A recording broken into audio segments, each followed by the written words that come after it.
You have one bullet left in your revolver. No, but again, I love Plowsy, and I love the fact that I even think Plowsy... My head doesn't believe it. No. I think 20% of the way into that argument, he realized he was wrong. Yeah.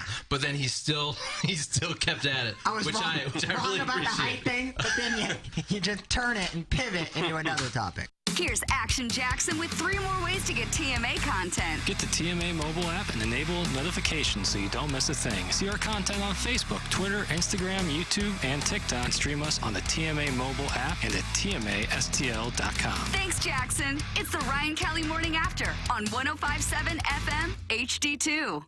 105.7 HD2. The Ryan Kelly Morning After. Cuts of the Week are brought to you by Bertarelli Cutlery. Visit them on the Hill or online at bertarellico.com. Cut 1. Plowhawk, when you would meet a woman, and of course you're a man in love, but when you would meet a woman and you're carrying the girth you're carrying, is that something that you bring up, or is it just a little treat they discover when you bed them? I think it's a treat they discover, but I think females are smart enough to know the bigger the hog, the more confidence you have in conversations. BDE. Do you think that's a real thing? Yes. Oh, 100%. Jackson's involved in the conversation. Yeah, when you go in there not having to worry about fully what you look like and what you're saying, because you have the hog to back it up. Doug, you have the hog to back it up. By the time they find that out, new T-shirt. Aren't you past the point of no return? Well, if they find out you got a 2-inch wiener, you got a whole nother thing coming, and that's... that relationship just started over again. Cut 2. I will take a 5 on 11. Yeah, even though I'm not even coming close to hitting driver. I'm probably hitting like a hybrid or 4-iron. That incline, man, that second shot. Doug, it's the green. You want to hold that green?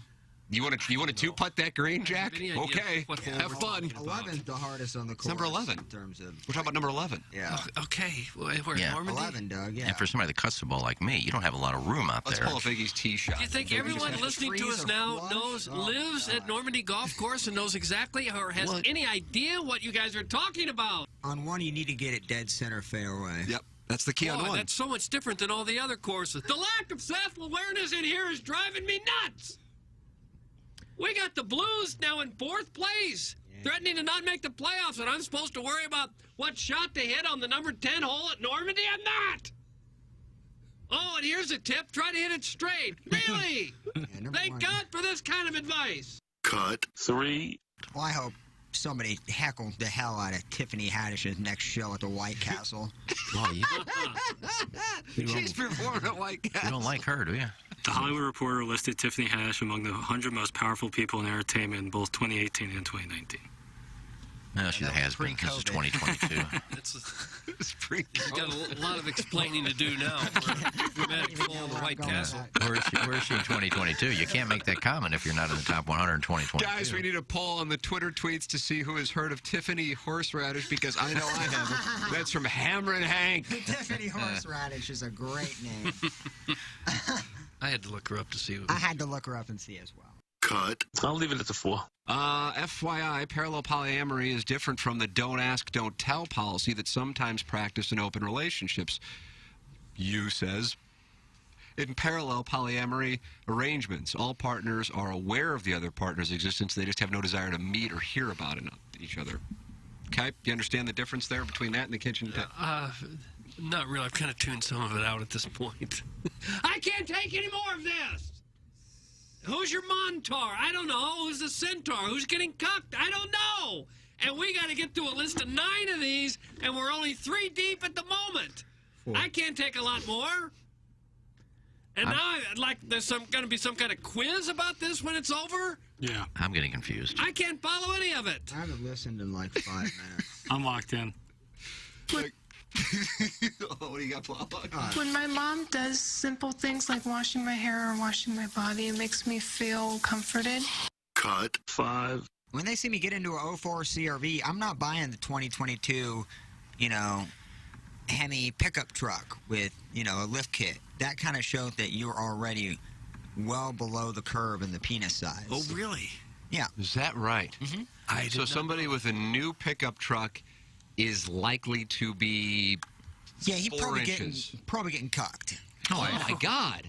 I agree So with if you're Bob. driving a pickup truck, you're getting cucked. Not all pickup trucks. But 98%. The brand new ones with no mud have never used the back end for any hauling of any kind. Never pulled a Got stump out of the lift kit. ground. You basically spent $60 grand because you know your penis is small. Oh, You ever do what I do? where's my oven mitt again? Do you ever do what I do? I find myself, like, if I'm at a stoplight and there's like a 60, 65-year-old gentleman next to me or a 50-year-old gentleman next to you in a vet or something, you just kind of look over and say, sorry for the small penis, buddy. Oh, yeah. I don't buy that. Tell. Those are the guys that can afford the Corvette. They're What's just a making up Corvette for now, 100 they're making grand? up for their lack of size by buying cars and like me, ladies, they're making up for the small penis. Cut. 6. I've got a Blues heavy lineup in my fantasy hockey. I've been in first place most of the year. No. Last 4 weeks, I lost 3 of them, and I finished in second place in the regular season. I was in first almost all year, and the Blues go on a scoring drought. They can't score anything. My fantasy hockey team has been knocked out of the lead, and I'm tired of that. But you're having fun, at least. Well, I was when I was winning. Why don't you get drafting with your heart? I lost 3 of the last 4. Sounds like you're about to smack the leader. I had like a 3-game lead. And those were the cuts of the week. Hey, this is Tim McKernan for Design Air Heating and Cooling. I am a very happy client. Design Air Heating and Cooling and Seth Goldcamp and his incredible staff, which you can find online at designairservice.com. Just go to the website, click on the Book Now tab, and any issues you may be having with your HVAC system, they will take care of immediately. The customer service, second to none. It's Design Air Heating and Cooling online at designairservice.com. Hey, this is Tim McKernan. I'm here with Ryan Kelly, and if there's one thing I know about you, Ryan, you keep it 100. Man, that sounds so good. It sounds like something my 7th grade daughter would want to say, hey, Dad, those shoes are Gucci. No, they're not. They're Nike. Well, they're Gucci. And you definitely keep it 100. And that smoke you're dripping is unbelievable. But nice. Yeah, I know. I can just keep going because I keep it 100. Why wouldn't I? The idea of the Keep It 100 campaign for Hero Loan was easy, right? And if you're VA eligible, you can buy a house with 100% financing. That means no money down. And if you want to refinance, you can cash out 100% of the appraised value. That means more money. And at HeroLoan.com, our interest rates are always 100 times better. If you're VA eligible, get the loan that you've earned. The VA loan is one of the best benefits of being in the military, and we get them done right. I'll pay for your appraisal, get you the lower rate, and close your VA loan as little as 21 days. Apply online today at HeroLoan.com, the only way to VA. The Home Loan Expert LLC, NMLS number 1326240. Hey, St. Louis, it's that time of year again. That's right, it's mullet season. At Burr Rally Cutlery, it's business in the front and party in the back. You can swing down to the hill and check out the showroom in the front with all the best kitchen knives available, including the brand new Wusthof knives. And then you head to the back where the real party begins. Back there, they'll sharpen all of your kitchen knives and have them slicing like they're brand new again. So let the party begin with Burr Rally Cutlery. Check them out at 1927 Marconi Avenue. Give them a call at 314-664-4005 or visit them online at burrallyco.com. Heidkamp Masonry, a local commercial union masonry contractor, is currently hiring experienced and inexperienced bricklayers and laborers. College is expensive, but there are other options. At Heidkamp, future professionals can learn a lifelong trade skill and begin working right away. Since 1964, Heidkamp Masonry has had a hand in iconic jobs, including Busch Stadium, Traditions Plaza at the University of Missouri, and many more. With projects in St. Louis, Columbia, Kansas City, Des Moines, and everywhere in between, there's a spot for you at Heidkamp. Call 636-230-5973 and begin your new career today. You're hearing TMA all day on KPNT HD2, Collinsville, St. Louis, featuring the Ryan Kelly Morning After, live from 7 a.m. to 10 a.m. Then a full show replay from 10 a.m. to 1 p.m., followed by the best of TMA from 1 p.m. to 7 p.m., and another same-day replay starting at 10 p.m. Find the full schedule at TMASTL.com. Brought to you by Ryan Kelly at thehomeloanexpert.com, the most efficient mortgage process you'll ever experience. Rise and shine, St. Louis. It's the Ryan Kelly Morning After on KPNT FM HD2, Collinsville, St. Louis. At the Morning After STL on YouTube and on TMASTL.com with Tim McKernan, Doug Vaughn, Iggy Strode, The Plowboy, and Action Jackson. 7:10 in St. Louis. You're listening to the Ryan Kelly Morning After on 105.7 HD2 FM, TMASTL.com, and come on in. The water is warm, and YouTube.com/TMA STL. We are in the Michelob Ultra Studios. It is our Mungana 7 o'clock hour.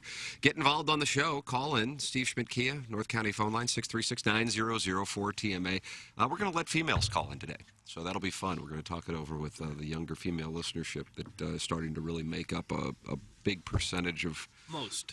Yeah, it's at around 62% now, according to the latest research. You can also text in as many friends of the feather. I see that there's statements already in the engineer design facilities. Statements. Text inbox, yeah. 314-881-TMA5. And, of course, email in for our design, air, heating, and cooling email of the day, the morning after, at InsideSTL.com. The morning after at InsideSTL.com. Let me read this statement, Doug, because you wanted to hear it right out of the gate. Official statement. If anyone wants to warm up and shag foul balls, I'll be at the Wapple Horse softball fields this evening. That's from Jason. Okay. I'm not going to go field foul ball there. There shouldn't be very many foul balls at a softball game. A couple just barely foul down the left field line, maybe. That's about it. Speaking of warm, I walked in this studio today. It was 85 degrees. What in the name? I swear to you it All right, was. we have a situation here. And I got to tell you, nothing really upsets Action Jackson. I don't know what upsets Action Jackson, actually. I don't know. But he is a little irritated with what goes on here once every couple of weeks, and I think it's on Wednesdays, in which somebody else uses the studio, and then when the Plowhawk and Jackson come in to set up the YouTube and the broadcast, things have been moved around. And I think that's on Wednesdays that it happens. Was that the case today? Was that what happened, Jackson? I don't think so. I don't think they were in there. Somebody just sabotaged our studio. Yeah, that's all right if you're cold. Right. And I'm not blaming anybody for doing that. I'm just saying when I walked in, it was really toasty in here. And Plowsy and I both decided, almost at the same time, that with the hot takes we're spitting out, we don't need any artificial heat. Yeah, that's a good point. No, I wouldn't say it makes me upset. I would say it confuses me more than anything. I think the only thing that truly makes me upset is when you ruin a fast break opportunity and kick the ball out of bounds. That gets my dander up. Other than that, I'm usually very even keeled. Okay. It's just confusing sometimes. But the thermostat sometimes issue. We're in confined small spaces with good AC. So in my little studio, it goes from 72 to 61 in the matter of 2 minutes. Yeah. The 101 studio, I would say, is about 60 degrees. Yeah, yesterday it was a meat lock. I just was wearing a T-shirt yesterday, and it's like now going to a baseball game in San Francisco. It's like, okay, you got to dress in layers and just be prepared. Yeah, it's so rocky. we'll go from sometime in the mid-70s here, and then I walk down the hallway, and Doug, it's like, you're walking out there into the mountains. Heads up.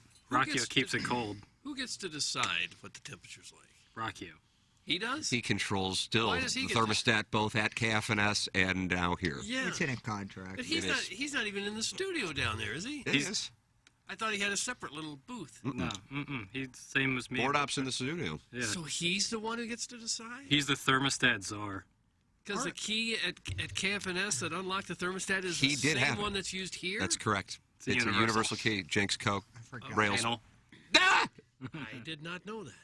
Our significant others are so lucky because if there happens, a situation where the heat does go off, all you got to do is really spit a nice hot take about Bill Russell. Are the Cardinals going to make the playoffs? Nice. Oh, the heat's and back that on. thing is, you're talking 80 degrees instantly in your house. The heat is on. Glenn Fry, 1984, but people think of it for the 1985 Cardinals. Think about that. Okay. The risk, of course, if you spit too many hot takes and you don't have oven mitts, you're going to get burned. That's how volcanoes were created. Somebody, I'm probably the great Buck Swope, tell me the origin of, was it Jim Rome with Have a Take, Don't Suck? Iggy, you were kind of a Jim Rome guy. Yeah, that was Rome. And that was where it came from.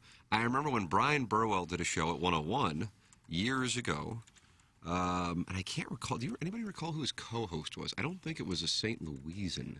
Chris Bob Domino? Stelton? No, that was a KFNS here at 101. Oh, 101. Either way, I know his big thing was land the plane. In other words, if you're going to call in, which is exactly what our callers do. Mm-hmm.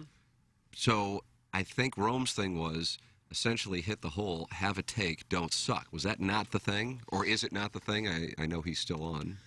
God, I haven't heard his show forever. That is a take. It's a strong take. It's one of the best takes ever. That was after one of my calls. It wasn't. Yeah, and if you sucked right off the bat, there was you're gone. You're gone. So it wasn't like Francesa where he, that was great. That's an idiot. He just doesn't take it. Just bang and you're done. He doesn't actually go into a 5-minute monologue about how bad the caller was. But Rome has some good callers. Yeah, I wouldn't even know where to find his show nowadays. Like you said, Fox, I think. I haven't heard him in years. Maybe it's on Sirius XM. I don't know. Probably. I'm sure he's out. Oh, my God, Mike. That was crazy. Well, that's just a kid who got the phone, has nothing to do all day, is bored. You know, read a book, kid. Come No, on. it's like... And a lot of his callers ended up doing, like, their own shows in other places. A lot of Francesa's callers? The guys No, that you wanna Rome's slap the butt callers. cheeks? Rome had like legends when he'd have his smack off. And these guys would win the smack off. They would go on and like do their own radio show somewhere. They'd be hired. Brian in Breezy Point. What's up, Brian? Not him, no. He's just exhausted by going to that phone call. Like the Cablin Asian was one. Mesfin? No, not Mesfin. Oh. It's kind of how our show's kind of like that. Richard Maryland Heights has a show, Biffin's show, Buck's Swope's Picks. Well, they bought airtime. I'm talking about stations would hire these guys to do shows. Just from the Rome show, from being a caller on the Rome show. Huh. Boy, how about this? In the emails, did you guys get? No, this one was sent just specifically to me. Mr. Hot Love. Am I Hot Love? I am Hot Love. You're Hot Love. Say, yeah. Jackson's little text. I couldn't let this stand. Given Jackson's love for basketball, I figured I would look into it if I should add this to my litany of things I waste time on. Exhibit A, this email. The two teams playing this evening, and I guess this was from, 2 nights ago. Why is this sent now? This is about Jackson talking about the Cavs and Nets? The two teams playing this evening are combined 24 games under 500. Was that last night's game, Jackson? No. Hawks and Hornets and Pelicans and Spurs played. Doug, you see any of the Pelicans and Spurs? 0. What about Spurs at Jingle Jangle? None of it. The Hornets played None well. of it. Nope. What is the point of this nonsense? We know it is the NBA, so the team with the best 1-2 players will win more often than not in a 7-game series. It's a basic statistical analysis, which although I haven't bothered to verify in any way, shape, or form, but just based on listening to your presentations on 101 ESPN, I figure you get. And I figure you agree with it. I believe the game yesterday was the Cavs versus the Nets. I only sort of know this because Jackson referenced it tipped at the same time as the Blues and Bruins. I have not cross-referenced their records. I believe them to be better, but that isn't explicitly relevant. Oh, I'm the off-referenced Venn diagram. A person isn't a Venn diagram, are they? No, they're not. Yep. I sadly do not find myself in the middle. That is mostly because I'm not sure I actually get the other station. Wow. And I'm fairly brand loyal to the 101 group that I knew previously. Although I will say the fact that I am currently commenting on TMA may seem to indicate I'm moving closer to the center. Eh? Very Canadian right there. Okay. Although I support fully Jackson's ability to make awful sports choices, and I legitimately have no actual point other than I saw that these two teams suck, and it triggered me to hunt down your page and expand on the fact that he is wasting his time watching two, and then he uses the S word, two SE teams duke it out so that they can be curb stomped in the actual playoffs. Keep up the good work. Enjoy the presentation that is Lil Texan Hot Love. Wow. Oh, you get emails? Jesus. He thought Jackson was wasting his time. What about wasting your time with that email? Not to mention, if you're going to waste your time, maybe pick up some context that Kyrie and KD have been injured a lot this season, and they're Doug, two you of the should best know players in the NBA. They're going to get curb stomped by anybody. They might take the Celtics to 7 games, maybe win the series. That would be the worst email I've ever heard. Cats and dogs. I don't know. I would. I mean, what did it? Took some time with it too. But I got nothing out of it. What was it other than this? I guess he's saying that Jackson's talking about two terrible teams. I think that's it. Yeah. And he tracked my email down on the TMA app because this was sent to our Hubbard addresses. Well, you never know what's going to trigger a fellow. And Jackson watching the Cavs and Nets opposed to the Blues and Bruins got him. Yeah. Why is that? I don't get why that bothers people. I don't Franklin and Totowa. What's up, Franklin? Well, because they suck, Jackson. You're an influencer. That's what you are. I think the overall thought process is, which is perhaps outdated, but whatever, is if you're going to be doing a show on the Blues station, you should be aware of the Blues game, even if you would rather watch something else. Now, the fact that Jackson is choosing to watch the NBA is about the worst thing he can do, considering the mindset of a decent percentage of St. Louisans with regards to the NBA. That is my official master's thesis, even though I don't have an undergrad. People are fed up and they've had enough of him watching the NBA. And I don't get why I get these emails, though. Like, if people want to complain about Iggy's breathing, they go to me. Or if they want to complain about... Because your dad owns the station. Yeah, I guess that's true. Blues guy, man. That sounds like a shirt. That was a hot take in itself. But that would be like Charlie Brennan going on his show. And I think Charlie's retiring, by the way. Yes, he is. Like Charlie going on his show and goes, opening day today, I really don't care about Cardinal baseball. I'm going to be watching the basketball game tonight. It's the equivalent. They carry the Cardinals. So for him to say, I don't watch Cardinals, and for Jackson to say he's watching basketball other than the Blues on the Blues station, you think that would be the same? No, I do not. Because it was a regular season hockey game. This is... Well, no, but I think, and I don't know where I talked about this, but I know I talked about it yesterday. For some reason, for some people, it bothers them if other people aren't into their sport or their team. And in St. Louis, baseball is still dominant. I think it's shifting, but I think it's still dominant. I think it's without question. And if you were to track down the Bailey's sports numbers for the handful of people who can watch it, you would see that. And so Blues fans, like what happened with the Blues getting moved to whatever the hell the channel is. I know it got moved to like an HD2 or something like that when there was a conflict with the Cardinals and Royals the other night. That drives them up the wall. When the Post-Dispatch doesn't put them on the front page for the people who still get a newspaper, that drives them up the wall. So like Missouri fan and Blues fan, up until the Blues winning the Cup, had a lot of similarities. Heartbreak in the postseason, or in the case of Missouri, opportunities to beat teams like Colorado at the fifth down game and UCLA with Tyus Edney and Nebraska with the flea kicker. Blues fans had that, and they felt like they were always second-class citizens to the Cardinals, and that drove them up the wall. Soccer guy has some of this going on as well. Get ready for him. He's just waiting. Yeah, I think he is going to emerge with a large presence here over the next couple of years. Have you driven by that stadium lately? It's beautiful. That's Absolutely cool. beautiful.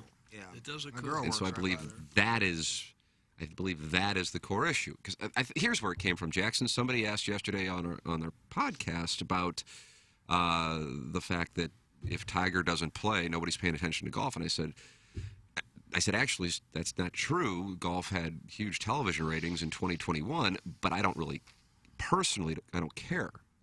Whether they did or they didn't, my enjoyment of it is based on the fact that I like the game and I play daily fantasy around it.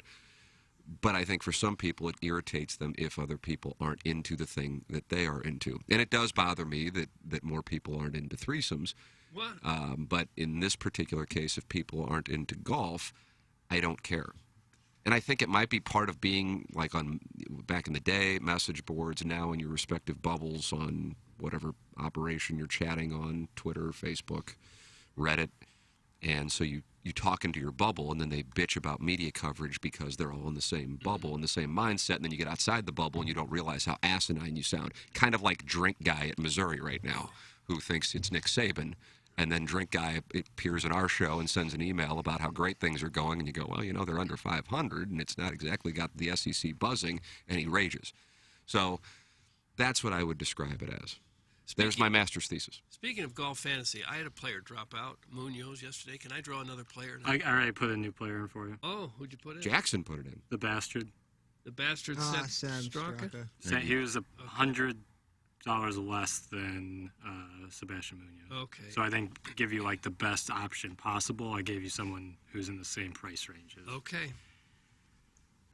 Just to make everything fair. Guys, the rivalry between Blues Guy and City SC Guy is going to be fantastic. That's from the Hunchback of Von Castle. Well, regular season hockey, no offense, is strap in. You see so many 1 seeds upset by 8 seeds.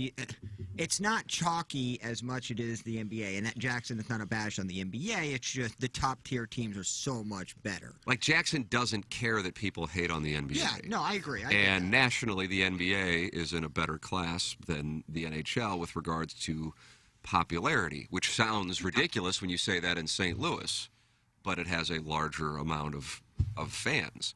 Much but at so the same in the big markets, New York, Chicago, L.A. But I don't think, it's not like I was like, man, I wish the rest of the country were paying attention to this when the Blues and Stars were going into the second overtime, I was enjoying. I don't care, but I know that for whatever reason that goes on with some people. It's not I don't think it's a large portion, but then they emerge from their bubbles where they have these conversations complaining about media coverage or broadcasters, and then they will share something to the rest of the public who isn't in the bubble, and then it sounds insane. That's, again, a master's thesis. Yes, you are correct, Tim. Also, the mic breathing is atrocious. I think it's good that people came to you. Iggy will never fix it, and firing off a random email to someone at the station would probably be causing unnecessary issues for him. It's a simple fix. Get his mic out of his mouth. We all see him on YouTube. It's from Harrison's brother, Master, who honestly is sending in about 20 texts a day about this. Oh. For real. Yeah, he's definitely normal. Well, maybe listen to another outlet that we listen to and don't hear it. I really don't know what you're listening to. We have all listened to the podcast, the YouTube, and none of us hear it. So I don't know what venue you're using to listen. Maybe Tin Can? Oh. String? I don't know.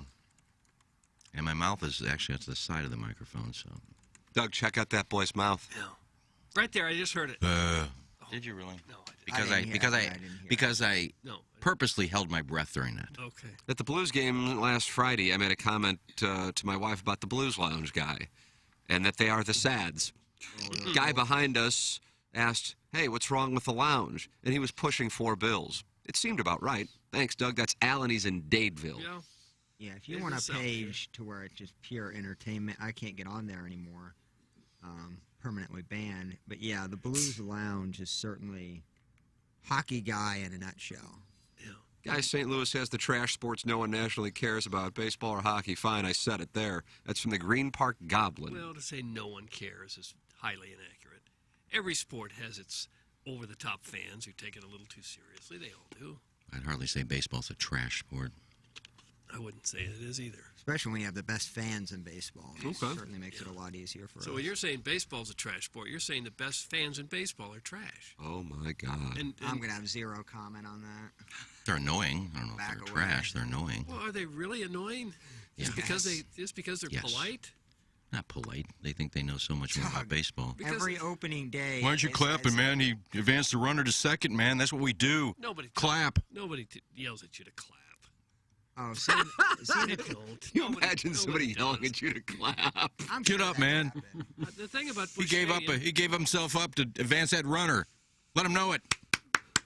people at Busch are generally in a good mood. It's a happy crowd, a pleasant crowd. It's not a violent or vile crowd in any way. I didn't say that. No, but that's why I'm saying I don't know why it bugs you so much that people are just, really into it and maybe go a little bit overboard in showing their appreciation, but that shouldn't affect your appreciation of the game. It doesn't affect my appreciation of the game. I just find him annoying.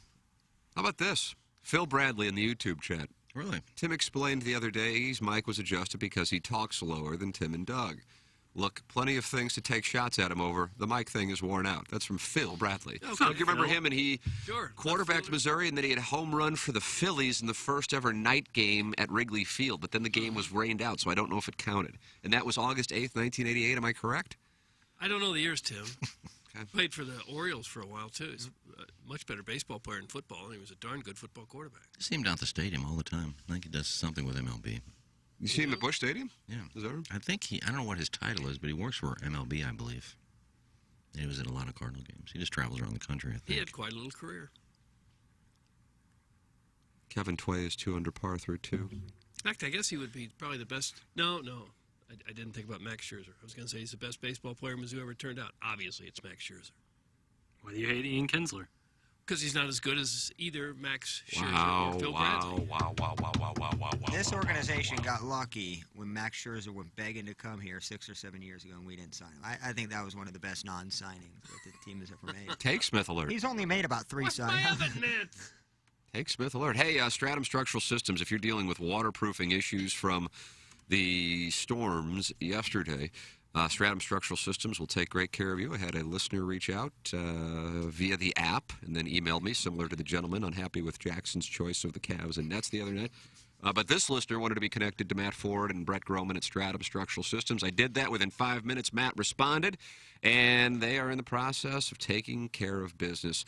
It's Stratum Structural Systems. That's who I used a couple years ago when I had a waterproofing issue, and that's why I recommend them to our audience. They're online at stratumrepair.com, STRATUM repair.com. Or give them a call at 314-620-8153 and let them know you're a TMA listener. You get $100 off your repair project with Stratum. And it's not just for waterproofing. It's also for foundation piering, for settling homes, bowing or rotating wall repairs, basement waterproofing services like sump pumps, interior and exterior drainage solutions, egress window installation, concrete leveling, and downspout extensions. They're local. They're in Chesterfield, Missouri. They're in Columbia, Illinois. It's Stratum Structural Systems. I don't know what to make of what took place yesterday, but I do want to call attention to it. Just, Doug, I'm going to give a second master's thesis here in the Munganess 7 o'clock hour. I gave you mine on a sports fan who is upset that other people don't like his or her sport. But what took place yesterday, in my lifetime, is the first time I'd ever seen things get shut down in advance of a rainstorm. Yeah, me too. Schools were closed. Yeah, it was a unique deal. And it obviously didn't deliver. And I don't really know I know from a meteorological standpoint as to what happened and why it didn't turn out to be what was anticipated. My question is, are we going to see more of this over the next X amount of years because local television news outlets, which are not as relevant as they were, 30 years ago, 20 years ago, they recognize their relevance only really comes in when, for younger people anyway, when there's a local weather event and they go, ooh, we had something here yesterday, kind of like with snow, so we will do this. Because I believe what took place yesterday was the byproduct of local television news. And Doug, I'm not trying to put you in an awkward spot, even though you're really not much of KMOV anymore, but this is my honest opinion, and I got to tell you, because we're getting manipulated by media anyway when it comes to politics, and now I think we saw it yesterday that the city was shut down for a storm that never really happened. Thoughts? Concerns?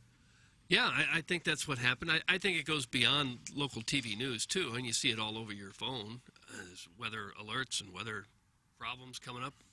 Yeah, it's an inexact science for sure. It's not science. Well, it is, but it's an inexact science. You don't know exactly where the wind is going to blow to move storms in certain areas. Sometimes they pop right up. Iggy just said he does, go away. I've seen the radar where it looks like, oh boy, are we going to get smashed, and then it just goes away. And I've seen it the other way where there's nothing coming, and then something pops up and it's pouring down rain on your head. It's an inexact science. But no, I think we have taken it too far, where we're worried about every rainstorm, every clap of thunder is going to kill us all, to the point where they're shutting down schools. Had you ever seen that before? No. Okay, I'd never seen that ever. Not Not even for close. rain, no. I think part of it might be because of what happened at that Amazon plant where they didn't take it seriously enough and the tornado ripped through there. But yeah, it is. Well, they took it serious. They didn't have anywhere to go. They were inside. They took it serious, but the storm ripped the roof right off the place. They just didn't have a safe room to go to. Mm-hmm. I hear you. But I agree with you in the sense that when we have a tragedy like that, we tend to overreact in the future, at least the near future after that. Be reactive. Yeah. But yeah, it's definitely strange. And we've seen the same thing with snow now. If it snows an inch, everything shuts down. So why is it that, meteorologists, when they're completely wrong, it's not an exact science, But then they look for all that credit when there is a tornado, when there is a big storm. They're peacocking around with their chest out. It's a guessing game. It's like cutting your finger with a knife and then having the doctor go, yeah, we got to amputate your arm. It's beyond ridiculous. They shut down a whole city for an hour's worth of rain, man. It's pretty crazy. Well, there's only one outlet that didn't say Thank you. call off school. Here we go. What was that? I said call the game off. But I didn't say shut down schools. I think they almost could have played the game. And I didn't say Armageddon is here. I just said, out in the Macoupin County, you may see some tornado weather, but I didn't say anything about here. I said it's going to rain today. Richard Roma is furious in the YouTube chat. Doug, you know Rich Roma? I don't think I do, no. You know Reno Moretti. Yeah. Oh, I forgot about that guy. You were wrong in caps yesterday, Ken. Admit it and be a man and stop deflecting. What was I wrong about? Richard Roma, would you like to call into the Steve Schmidt Kia of North County phone lines? Plowhawk will move you ahead of the, we have two 26-year-old lesbians. Yeah, lesbians. I just dropped them. Because we only have one phone line. Richard Roma, 636-9004 TMA, because he is active right now.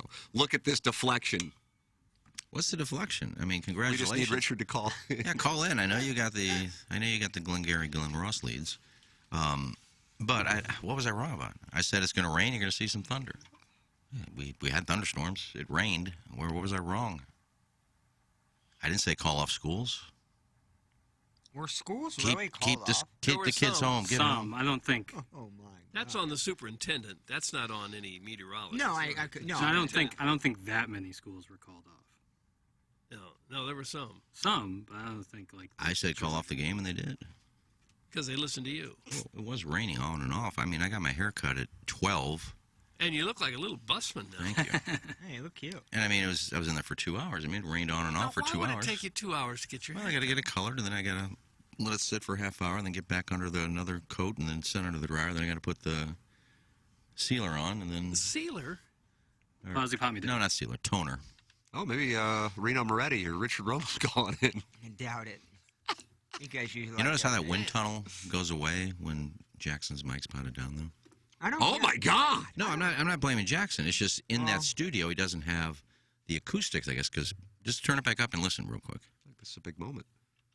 Good. Oh, Iggy. You hear that? And it's off. Bit.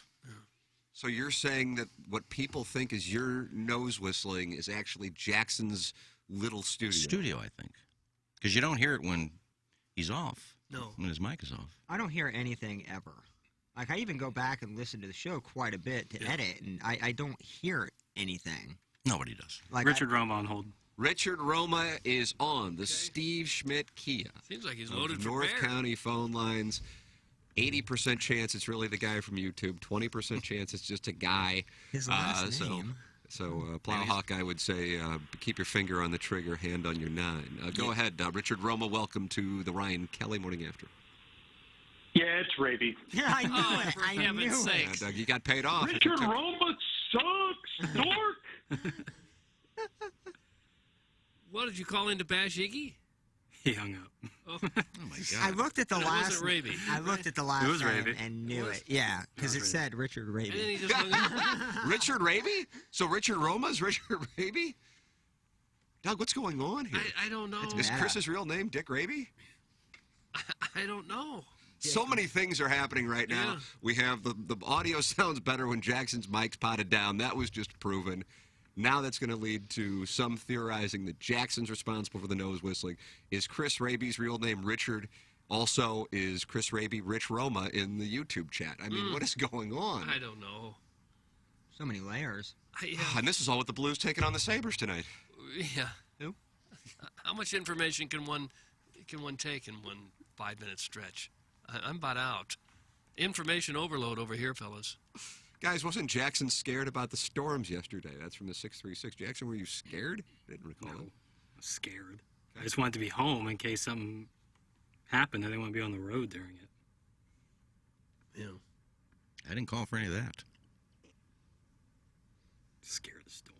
Yeah. Well, this guy. I guess when you do have an incident like what happened over there at Amazon, everybody is ready to err on the side of caution. Yeah, liability. A lot of cases, especially with schools. They just gotta always be careful. That kid, you can see him out there, Doug, riding his bike in circles, but then he pulls over to send a text in. His name's Little Tommy Tribbins. Is that a little baseball card in the back? That's wheel? right. Okay. Yeah, he just texted in. I guess the sexually frustrated blimp pilot is having himself some fun before the Sabres tilt tonight. That's from Little Tommy Tribbins. The blimp pilot? He's an arrogant little prick. I've said that. Who's that? Are they talking about Jackson? No, Raby, I'm sure. That's Oh, right. Raby's the I blimp guess pilot. you're out when Raby is in, so you don't know that he is referred to by a number of the listeners as the guy who flies the blimp around Enterprise Center during Blues intermission, dropping Quiznos coupons. I wouldn't mind that job. That looks like fun. Coopy droppings. I'd like to do that. That'd be a fun gig. You have a little joystick up in the press box somewhere to move the blimp around. Find a dime piece in the stands and you just make it rain. You drop the Quiznos coupons all over. I wouldn't mind that gig. Like Pac-Man Jones at the Stag Bar, you're dropping Quiznos coupons. Find a walrus section and just spray. You got the whole stack. Aren't they on the road tonight? They are on the road. No, Raby won't be there. He still has a little pregame thing with Joey Vitale. Guys, I'll call in and criticize Iggy if you want. That's from Alec Ogletree. Doug, he did get through our fortress that is the security on the phone line. And we bought it hook, line, and sinker. We get fooled by every scam that comes down the pike. Guys, how about the people pulling their kids out of school to be home when they are almost surely safer inside of a school structure during a tornado? That's from James Velez Mitchell. Well, you're probably safer in a basement of a house than in a school building that doesn't have a basement. What's funny is I follow Canton Middle School on Facebook. Yeah, I just follow Canton stuff. And apparently yesterday they had a walk. You follow Canton Middle School? On Facebook, and they always have, they just always pop up. I have friends that are parents that kids go there. Nonetheless, the whole city of Canton did not have water for, I think, 5 or 6 hours. Huge water main break. They did not cancel school. They just let it roll through. So you can't really flush a toilet? Yeah, it couldn't flush toilet. They had to bring in bottled water, and it did not cancel school. And yet there's a little sprinkle here, and it is done so, man. It's crazy. Yeah. If I'm a parent, though, you take precaution. I'm not saying you don't. I'm not. To be clear, what my take is, and I do have takes, that it's not about parents and precaution and school districts and precaution, because I get liability and insurance, and you don't want the metaphorical, ideally, not literal, blood on your hands. So I understand all of that. What I am saying, because my belief is one of the monster issues in the United States specifically right now, is the manipulation of minds for the profit that is quote-unquote news. And certainly it's gone on at a much higher level when you're talking about national and cable news. But from a local standpoint, something that is going the way of the train is local news, and the one time it is relevant, when everybody gets at the Amtrak station, is when they have local weather events. And usually it's limited to December through March, maybe April, with snow. In this case, you had one with thunderstorms, and you saw the results. I bet the ratings were up yesterday for local television news because of it. So I'm wondering if we will now see this entered in. So that's my it has nothing to do with parents or school districts or anything along that. You had people in a panic. I had a meeting yesterday that was canceled because of the thunderstorm, and I think a lot of people were just like, holy crap, they're predicting tornadoes. You don't really have tornadoes predicted. I think you just said the conditions are prime for potential tornadic activity, but it's difficult to predict a tornado. So anyway, that's my observation. It's about media. It's got nothing to do with parents or school districts or anything along those lines. I would think we'd see more of it in the future. Yeah, so you get exactly where I'm coming from. 'Cause you know that this is all about for profit. So, and especially when you're hanging on for anything. So that's my profit observation. And the idea that you really think that you are saving lives, I think. Well, there's some ego. There's some ego involved there, and that we're gonna get you all through this, or we're gonna save your life if you watch us. Cletus just told me that take is 100% correct, and that concerns me about my take. Yeah. Tim wasn't going in the same direction you think, Cletus.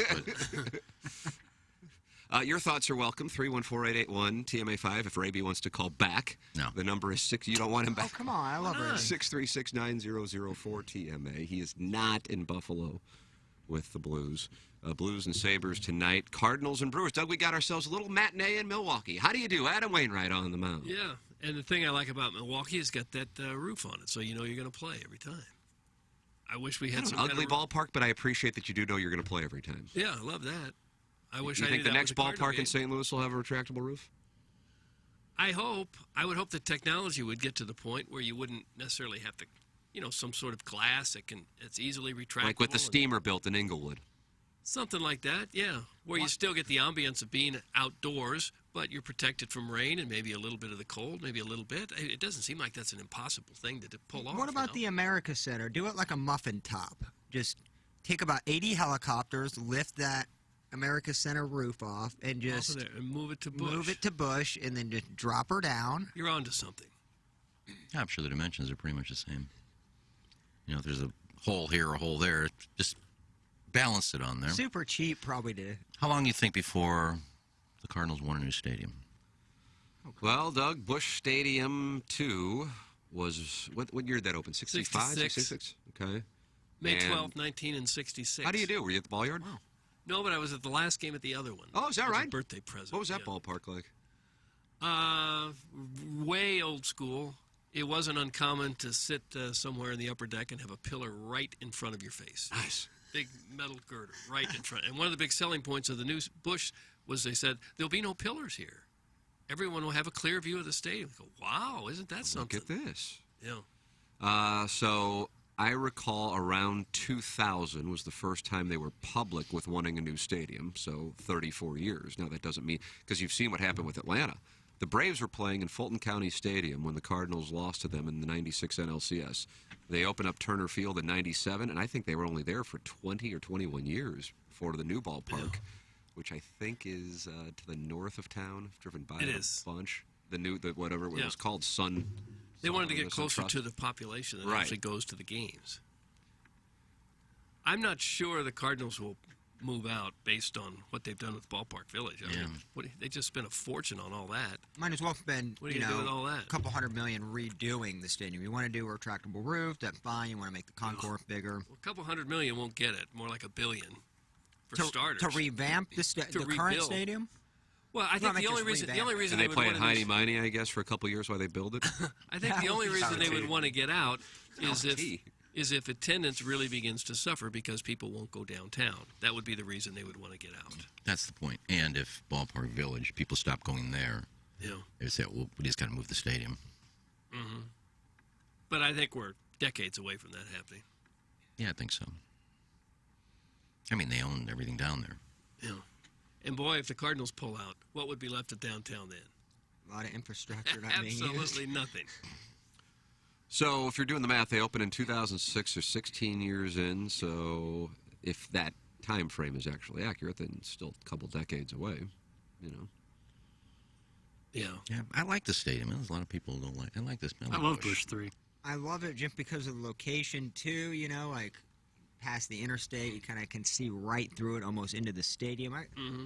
Easy access in and out, honestly, I think, in comparison to probably other stadiums. You can get to and from home rather quickly, whether you're on the Illinois side, whether you're in the county or the city. So I think it works. I like it. And I'm anti-retractable roof. I think Action Jackson. Let it ride. Wow. Think of all the best baseball stadiums in America. None of them have retractable roofs. Maybe where the Mariners play would be the only exception. The other ones I think are really ugly. Like the retractable roof baseball stadiums are ugly. Well, you don't like the new Rangers Stadium? No, it's ugly as hell. Arizona? Miller Park, ugly. Arizona's Arizona's ugly.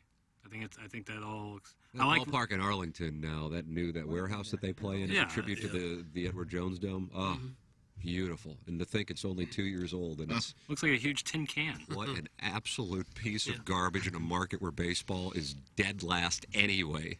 You have the Cowboys. When the Stars are hot, the Stars are huge there, and the Mavericks. And now we're going to ask people to drive out to Arlington to sit in the Edward Jones Dome. We got the Longhorns that are more popular than. Way more popular. What a mess that is. I think they couldn't get people to sit out there in the summer when it's. No, I get 90 that. degrees. That's fine. But we were talking about retractable roof ballparks, and some of these that we were citing. I mean, the one in Seattle, for example, is 20.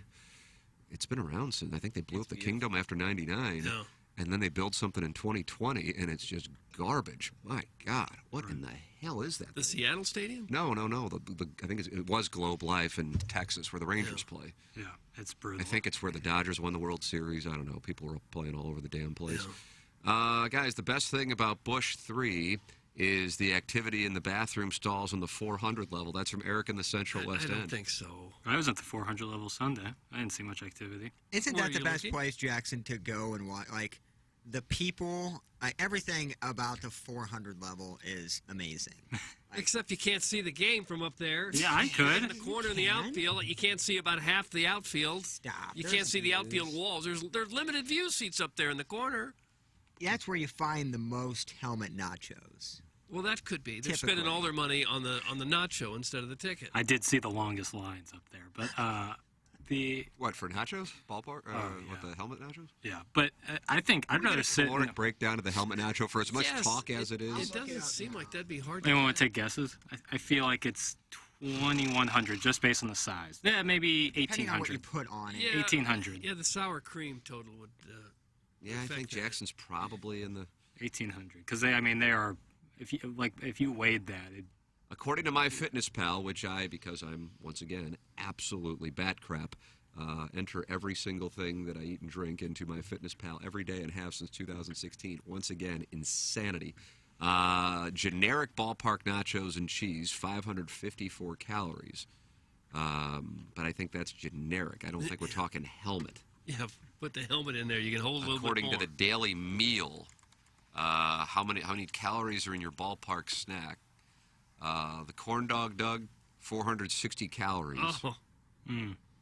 Cotton candy, 220 calories, but 56 grams of sugar, which is on the higher side. That's good for you, though. Yeah, I guess it depends. It's on like your view of eating good. insulation. I'm seeing 1,600 here. Yeah, I'm seeing something similar. 1,456 calories. Yeah, but that's before you put on your. I think that's just the chips, cheese, and like the jalapenos and veggies. I think if you throw the sour cream on there, and people are not afraid to do that. No. You can get up to. And double that because it's a helmet.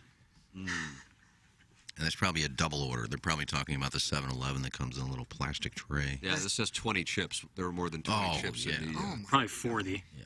I think I'm going to go over 40, actually. I'm going to go over 40. That's a 3,000 calorie meal. And if you put that on a scale, like if you've ever actually felt a full-blown helmet nacho It's like holding with a bowling ball. It is. It's a two-hand deal. You can't just carry it one hand nonchalant. No. I've never ordered one. I've eaten one. I've never eaten a nacho. But we shared it with a family of 4. You've never eaten one nacho in your life? How about like a Dorito? Well, yeah, Does that count as a nacho? It's a chip. It's like the same thing as a nacho, pretty much. Well, a nacho. I'm talking about cheese and peppers and You ever been to a Mexican sour restaurant cream. where they give you the nachos? Yeah, a couple. I don't like Mexican food. Oh, I think it's the best. I'm not wild about it either. Tacos. but That's I've been about there. the only Mexican food I like is tacos. How about a nice fajita? No. Quesadilla? No. What's not to like about a fajita? It's a strip of meat and some onions. And you get to make it yourself. They bring you the sizzling meat and veggies. You just got to know what to order at a Mexican restaurant. I don't go. Well, don't get your feelings hurt. I'm not. Just like I really don't like Indian food either. Yeah. Ooh, I like Indian food. Well, we got media day at the ballpark the 26th. Am I correct on that? Yeah. I think that's when we get into the helmet nacho. Weigh it. I hear see that's a what it whole is. scene every year. Oh, Never I've been a been, couple times. won't ever go. 10 However, I hear that occasionally John Mazzelek is held accountable. Which, if somebody could maybe hold up their phone. I've been there a couple times. Well, I'm sure he loves it when they start talking about playoff tickets and how you can get playoff tickets and are there going to be any playoff tickets? I think for they them. give tickets to everybody. And then They do. They give you lunch a and couple tickets to a game. Look, Bearcats is being positive this morning. How about that? The Bud Terrace is a great place to hang out. Couches, leaners, open seating. Great place to socialize and enjoy a beer. Yeah. Bearcats. No, it is cool. That's and I think it's a really good deal. I think you get it's a monthly payment and you get tickets to every game and it's pretty cheap and you just hang out there and I think they have cheap beer before the game starts. That's a Yeah, good it's deal. like $5 beers Yeah. or something like that. I know it's cans, I do believe. It is the furthest away you could possibly be from home plate, but it is cool. I've sat in those green seats a few times behind home plate where they keep relatable. They keep delivering your food Underneath and tunnel drink. of just deliciousness, Yeah. private bathrooms. A server comes and says, "What else do you want?" And whatever you say, they bring it. And if you want to go down underneath to the club, you can eat there. Yeah. And the suites are great too. I don't really get anywhere other than level 3. That's where the media room is. But it's nice up there. It reminds me of Roger Dean Stadium because everything's outside. Mm-hmm. You walk and all the concession stands are outside. There's picnic tables and umbrellas out there. It's kind of cool. I wish every stadium was nothing but open air. What they did to Enterprise Center is unbelievably awesome with their boxes and their the inclusive all-you-can-eat areas there with like the where the seats are kind of open with the the food area behind you. They got snacks all the time. What they did there with the concourse, it's wider, it's brighter. They got local foods and eats. Can you get helmet nachos perfect. at Enterprise Center? I'm sure they have a version of it. I don't know if they could do it exactly. Dippin' Dots, I know, are available. They should sell hockey puck sausages. Oh my God! Delicious meat. Engineer Design Facilities, the sponsor of our text inbox here on the Ryan Kelly Morning After. Text in 314-881. TMA 5 EDF. Engineer Design Facilities sponsor the text inbox on the Ryan Kelly Morning After. And you can work with Engineered Design Facilities by emailing them at fire@edf-rg.com or checking them out online at edf-rg.com, the official commercial fire alarm services and solutions provider of TMA. They are Missouri and Illinois preferred full-service vendor for licensed and certified professional servicing, monitoring, and testing for fire alarm services and systems, fire suppression systems, fire alarm system monitoring services, tenant improvements and construction, security access and monitoring services. EDF, engineered, designed facilities, and think about it. Doug, did you think about our title sponsor? His name's Ryan Kelly. Sure it is. You know, this real estate market, it is hot, hot, hot. If you're lucky enough to find a house you'd like to buy, you need to be pre-approved so that you can strike while the iron is hot. The Home Loan Expert team is pre-approved a record number of borrowers looking to buy a home. The competition is fierce, so if you're even thinking about buying a home this year, call the Home Loan Expert team. Get yourself pre-approved today with a 5-minute loan approval only available at thehomeloanexpert.com. Maybe you're not looking to buy a new house, but you would like to get some of the cash out of your house now. You want to do a cash-out refinance. That's great. They kind of specialize in that. They make that very easy for you. I have done a cash-out refi twice with the Home Loan Experts, and Ryan says the average person is getting $54,000 back when they do this cash-out refinance to pay off credit cards or make home improvements a reality or pay off the student loans, whatever. It's a great way to do it. You've got the money just sitting there. You don't need to be spending 18, 20% on credit card debt when you can do a cash-out refinance with rates that are low and pay off that money that way. It makes a lot of sense. Also, check out Ryan on his social media platforms. He's on Facebook. He's on Instagram. He's on Twitter. He's all over the place. You can keep up with all of his charity endeavors and see the greatest and newest loan programs he has available. The website again, thehomeloanexpert.com. Thank you, Ryan Kelly. Thank you, Sir Mortgage. Mungan the sponsor of the 7 o'clock hour, stlouisacura.com and altontoyota.com. Check them out online at stlouisacura.com and altontoyota.com. Or just visit Jamie Burkhardt and Clayton Patterson. I'm more than happy to introduce you to Jamie and Clayton, and you will be working directly with the best, the official automotive provider of the Ryan Kelly Morning After. It's Mungan stlouisacura.com, altontoyota.com, the official automotive provider of TMA and the Tim McKernan Show podcast. If you're in the market for a new car, pre-owned car, or just to get your car serviced, even if you didn't get your car from Mungan, go to stlouisacura.com or altontoyota.com. Iggy back on the phone, even though management said don't get on the phone. I got on the phone for a reason for this update I'm going to give. Oh, wow, here we go. Yeah, a weather update. Some of our phone usage is this is our computer. If we don't come I don't have a laptop, so. Right. But I wanted to just look at the leaderboard real quick. Doug, here you go. And Doug, all I can say is your team right now, 2nd, 5th, 5th, 5th. You got Riley at 2 under through 7. You got Piera, who I liked, 1 under through 5. Berger 1 under. Connor's 1 under. You're looking good right now. Okay. My guys haven't teed off yet, so there's your update. All right. Nice update, Doug. Are you planning on winning the $1 million? No. Yep. No, I don't think I will. And a good story this I'd week. like Morgan, you familiar with Morgan Hoffman? His story? Yes. He's in the field this week. He is. Medical exemption. Yeah, Morgan Freeman. Morgan Hoffman. Morgan Freeman's pretty old to be playing golf. Well, I didn't say Freeman. I said Hoffman. Todd Reesing is not happy with Jackson's idea. Or no, maybe he is happy with Jackson because Jackson doesn't want the retractable roof. Says, you think they are going to give up the view of the arch as the backdrop for a retractable roof. That's Todd Reesing. He quarterbacked Kansas in 2007. No, that's why I said if you get some form of glass roof up there. No, still. I like retractable roof football stadiums. Those are really cool. But for baseball, I just think it looks so much better at the open air. And you play in the summer. It's not outside of a month in the spring and a month in the fall. It's always going to be nice. And it isn't always nice. It's not so nice right now. It's cold. It's That's rainy, why I said it's a windy. month in April and a month in in postseason, and again it's Hotter cold, hell rainy. in July and August. The Viking Stadium is phenomenal. They did a great job of that new Right, that one's so Jerry World, like all those are really cool, but I think an open air baseball stadium is just beautiful. It works great when the weather's nice. It works great. Yeah. But most of their games are night games, and even on the hottest days, there's shade.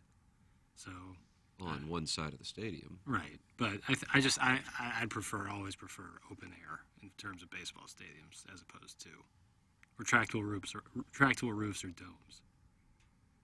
Who was the manager that? I guess it was during the All-Star game at the Old Bush when they said, Casey Stengel. "What do you think about this field? It holds the heat well." Yeah, it was Casey Stengel. The Was it? 66 All-Star game when it was like 105 degrees there. Stadium was new. It was over 100 degrees here. I got tickets there because our friends, the dad had a heart condition. It was too hot. He couldn't go. He gave our family tickets to the All-Star game. I was little. People were dropping like flies. Yeah. It's one of the hottest days I can remember. Guys, Cardinals are not worried about the view of the arch. The new towers block the view now on a lot of the seats. Thanks. That's from the angry old guy.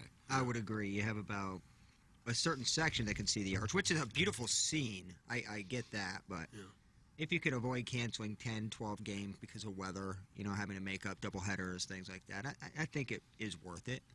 Should we pick up the arch and move that? No. So you have room so you can see it out there? I think that's doable. You just have to talk to the, I just love the idea of knowing you're going to play, knowing the game is going to start on time, knowing you're never going to be miserable because it's too hot, it's too cold, it's too rainy. I just like that. Am I getting soft? Yes, I'm getting soft.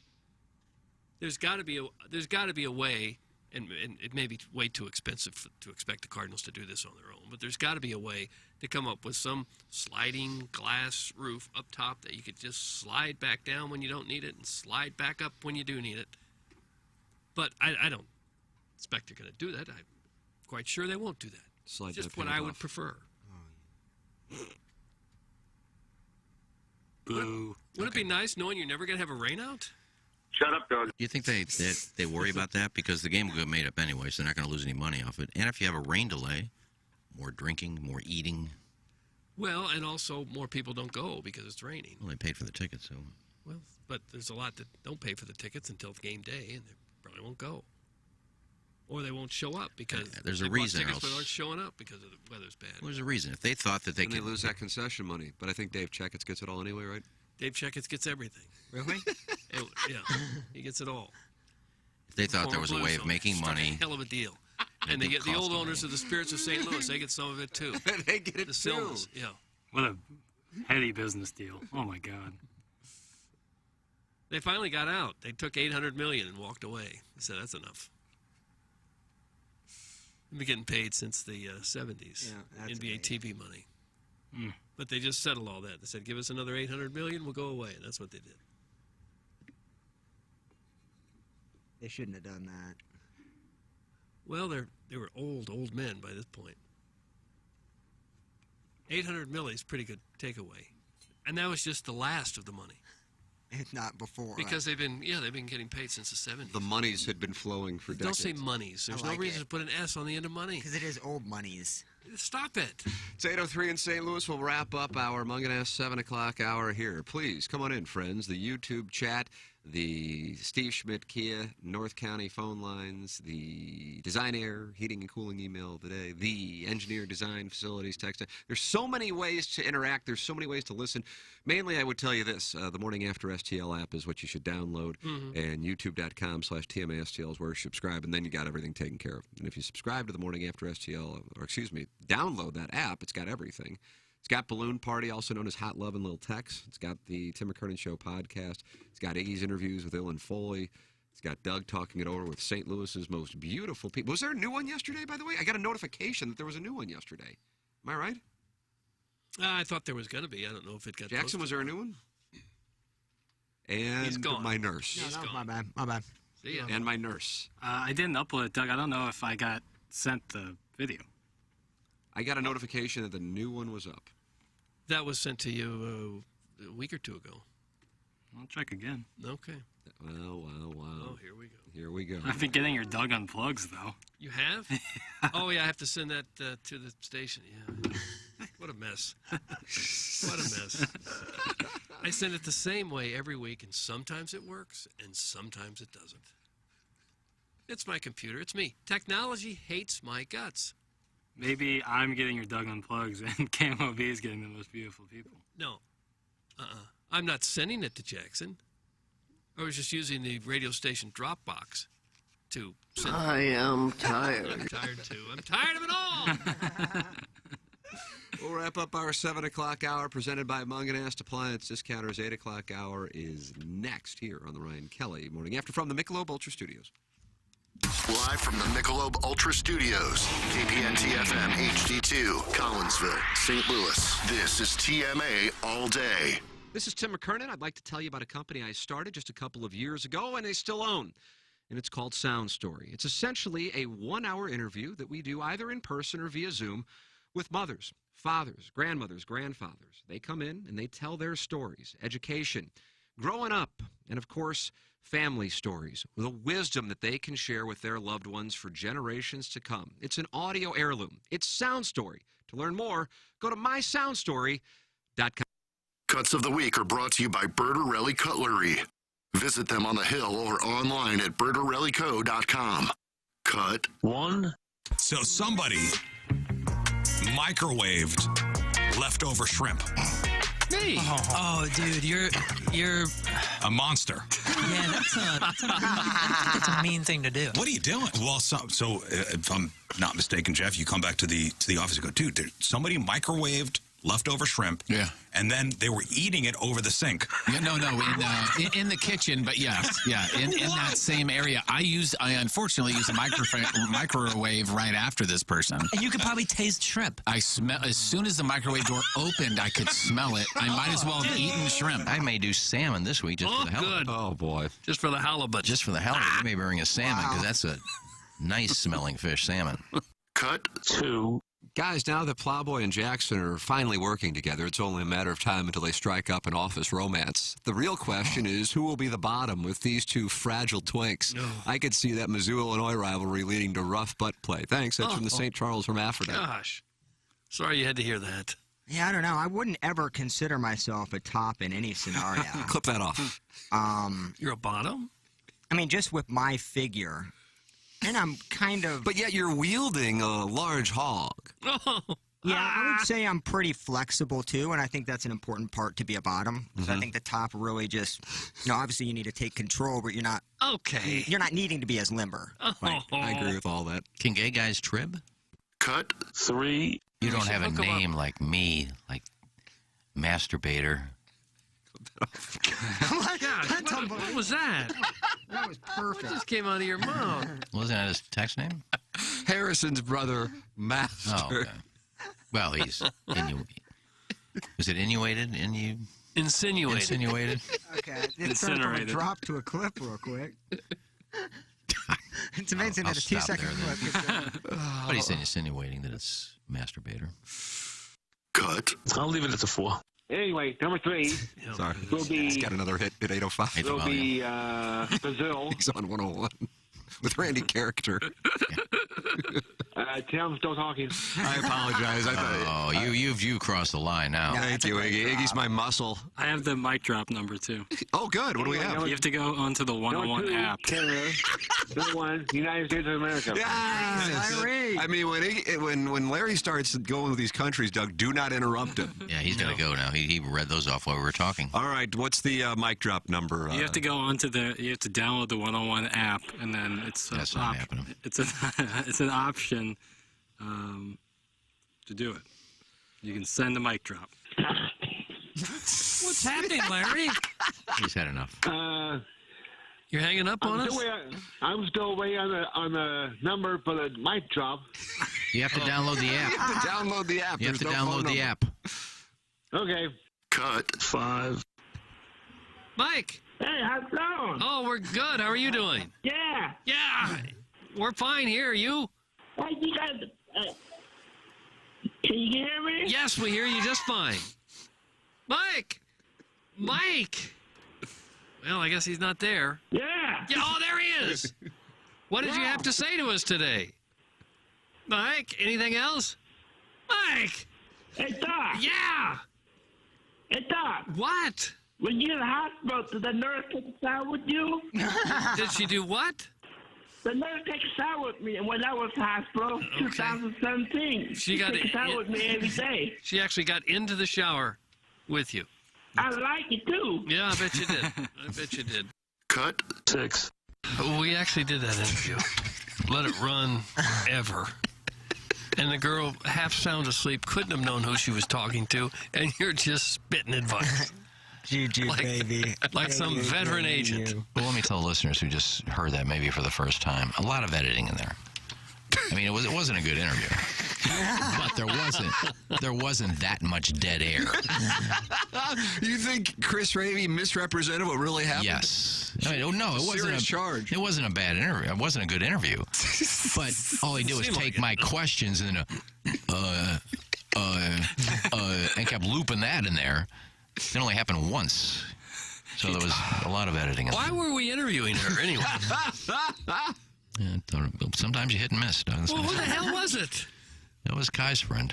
She's moved to California. I think she wants to get into porn. And those were the cuts of the week.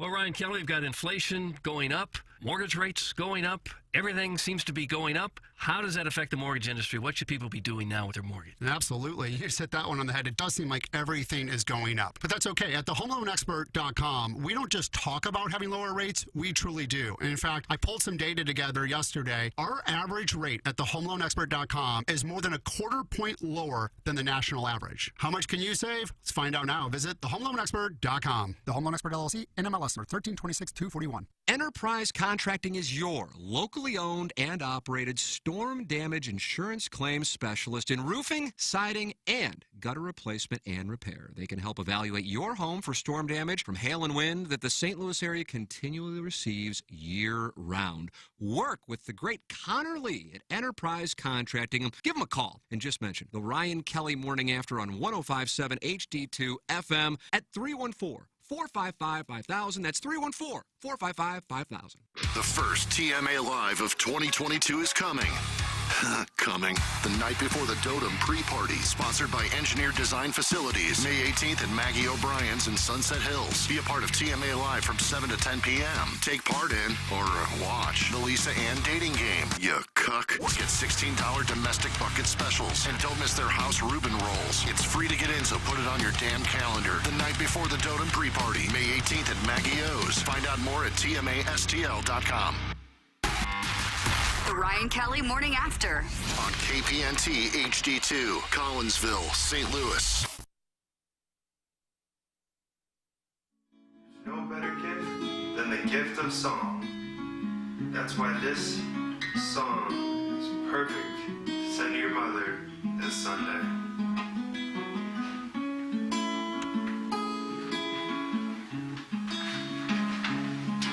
Happy Mother's Day. Who is this? This is Brothers Week? It's a acoustic session. Special day for you. This was their big hit, too. So here's a song. They'll be tired of this. It is true. They don't have an Easter song. So Mama, like it when you do my laundry. Special laundry? No, well, not good, me. whatever it is. This is a song for all the mothers out there. Oh, yeah. Mama, love it when you cook mac and cheese. It tastes so good. Especially when you don't burn it like you used to all the time. I'm surprised they didn't save this for a Mother's Day release. Cookies are really good, but I think I'm diabetic now. Wallet is empty and need some cash to get some gas. Happy Mother's Day, it's a day for all the mothers to make them feel special. Happy Mother's Day, it's a day for all the mothers.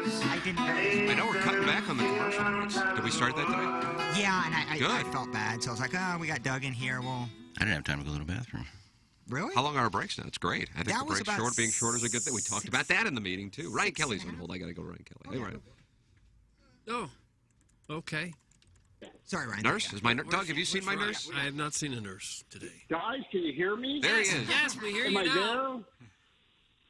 there? I have one question for you. First of all, how are you, gentlemen? Everybody doing good today? Yeah, we got sun in St. Louis, Jack. We got sun in St. Louis, Jack. Yeah. Well, you? Here's my question. Legit question. You need to get an answer. Yep. You guys work over there at Hubbard Radio. Mm-hmm. And in St. Louis alone, they have some of the greatest radio stations, right? I'm not just talking about your show, but like The Point, Yep. and KC95, and all these other things. Like, you have this full library of all this incredible music. Uh-oh. Where do you go to find what you just played? Where is that even? Is that in the building? Where do you find it, that? Plowhawk? You could go down to The Point and grab some stuff from Donnie Fandango. Ryan, I can email you some of our acoustic session bangers. You'd be so happy, Ryan. That was a kind of a tribute to Mother's Day. Sure it was. Since it ain't kind of right around the corner. A month away. It's one of their worst ones, but I felt like it was a good tribute for today. Amen. Yeah, I mean, I guess. Okay. Yeah, tomorrow we'll play Christmas music. That's right around the corner. Here it comes. Like Y98 play the Christmas music for two straight months, something. I don't know. You know what, boys? I'm going to talk about mortgages. I'll leave the music selection and all that to you guys. Maybe it wasn't as bad as I led on to believe, but just the idea is you have this music library right down the hall. Just go snatch up some Red Hot Chili Peppers or something. Come in hot. I don't know. That'll be at 9 o'clock. 9 o'clock, Ryan. Oh, is that what it's gonna be? We play good music at 9 I'm o'clock. going to set my alarm for 8:58. Make sure I tune back in for that. Can't wait. Yeah, for sure. Let's talk about mortgages. That's what I do. Some people hit, fastballs. Some people, slam dunk basketballs for a living. I do mortgages. It's what I'm good at. I don't take no for an answer. My clients love that. I will fight your loan all the way to the closing table, and I get you closed in 21 days or less. A lot of folks out there trying to buy a home right now. I mean, if you know anybody trying to buy a house, you've heard the horror stories. If you're doing it yourself, you need to be working with the expert. Competition's fierce. Talked to a lady yesterday. She has been trying to buy a home in St. Louis for 3 months. Is that right? Made several offers. She was so frustrated. She called us up yesterday. I've been using this preferred lender. I don't have any issue with them. It's just I need an edge. I'm making offers and then followed up with 20 more offers, and I'm just not getting anywhere, and I'm frustrated and beyond belief. So we have a new program with the Home Loan Expert. First, we have two, actually. You can lock your loan today. I mean, you can lock in your rate and then worry about finding a house 2 months from now. So that's the lock and shop program, meaning get pre-approved, we'll lock you in your rate, and when you find the right home in a month or two, that rate will be guaranteed for you. So that's the lock and shop program. Helps you out if you're looking for a house and you're nervous because rates keep going up. Lock your rate, protect it now, find the house later. Second thing we're rolling out is a cash purchase program, meaning, hey, I got to buy this house, but there's no way I can make an offer with a loan on it. That's okay. Home Loan Expert has a cash purchase program. Call in, get pre-approved to buy a house, put your house on the market, but if it doesn't sell right away, I'll buy your new home for cash. And when you sell your other house, then we can do the traditional mortgage. So we also have a cash offer program. These things are a necessity right now in the tough housing market. You know that. A lock and shop and a cash offer program. And they're only available at thehomeloanexpert.com. Get pre-approved today. Thanks, boys. All right, Ryan. Thank you. There he is, Ryan Kelly, title sponsor of this award-winning presentation. It's the Appliance Discounters 8 o'clock hour. We are in the Michelob Ultra Studios here on the radio presentation. Come on in, friends. The water is warm. 636-9004-TMA. Steve Schmidt, Key of North County phone lines. Design Air Heating and Cooling. Email today, the morning after at InsideSTL.com. And the winner of the Email of the Month competition gets 4 tickets to the Cardinals and Giants on May 13th for winning the Design Air Heating and Cooling Email of the Month. 2022 marks the 40th anniversary of the Cardinals' 1982 World Championship team. And on Friday, May 13th, 25,000 fans ages 16 and older will take home a white 1982 inspired performance set courtesy of Quick Trip. For tickets, visit cardinals.com/promotions. And that is what our listeners will be winning coming up on May 13th, by winning the Design Air Heating and Cooling Email of the Month. Design Air, the official HVAC provider, the Ryan Kelly Morning After, online at designairservice.com. Doug's a client. I'm a client. Say, friends, why don't you become a client? You should. Design Air Heating and Cooling. Work with Seth Goldcamp. You go to designairservice.com right now, and you click on the Book Now tab, and you're working with a service technician. I would imagine within 24 hours they will be at your home, maybe even sooner than that. That's how good they are. It's Design Air Heating and Cooling, online at designairservice.com. Also, friendly reminder, Friday night is Pizza Night promotion this week is at Uncle Leo's. Uncle Leo's, Doug, what is that, Tesson Ferry in Lindbergh? Close to that area, yeah. Yeah, just right off of that intersection. 50% off at Uncle Leo's for TMA listeners this week on one pizza. 314-842-7155. It goes from now through Saturday night. They broke sales records on Tuesday. I didn't follow up with anybody yet last night, but I know a lot of listeners were continuing to go there because the pizza's incredible, and you get 50% off when you call them and tell them you're a TMA listener. Friday night is pizza night. If you'd like your pizza place to be a part of Friday night is pizza night, email me, tmckernan at InsideSTL.com. Doug, would you like to tell anybody about anything at all? Well, how about Woods Basement Systems? You know, there's 2 games on tonight. The Cardinals are in Milwaukee, and the Blues are in Buffalo, so there'll be a lot of people watching TV, maybe downstairs in the man cave, and here comes some water in the crack of the... that's just the worst feeling in the world. But Woods Basement Systems, they are there to help you. For them, every day is game day. You don't become the highest-rated, most reviewed contractor of all things basement-y by taking days off. And Woods Basement Systems certainly don't do that. They say basement-y. That's basement with a Y. They are the experts that will dry up your wet basement or any kind of problems you might have with the foundation. Think about that. How can you watch a game if the basement's all wet? Well, you can't. And if you see yourself staring at the cracks, what are you doing? Foundation problems don't get better with time. They do get better with Woods, and they are here to help you. They can even fix uneven floors or dry out crawl spaces. Just call Woods. Here's the number. I'll give it now.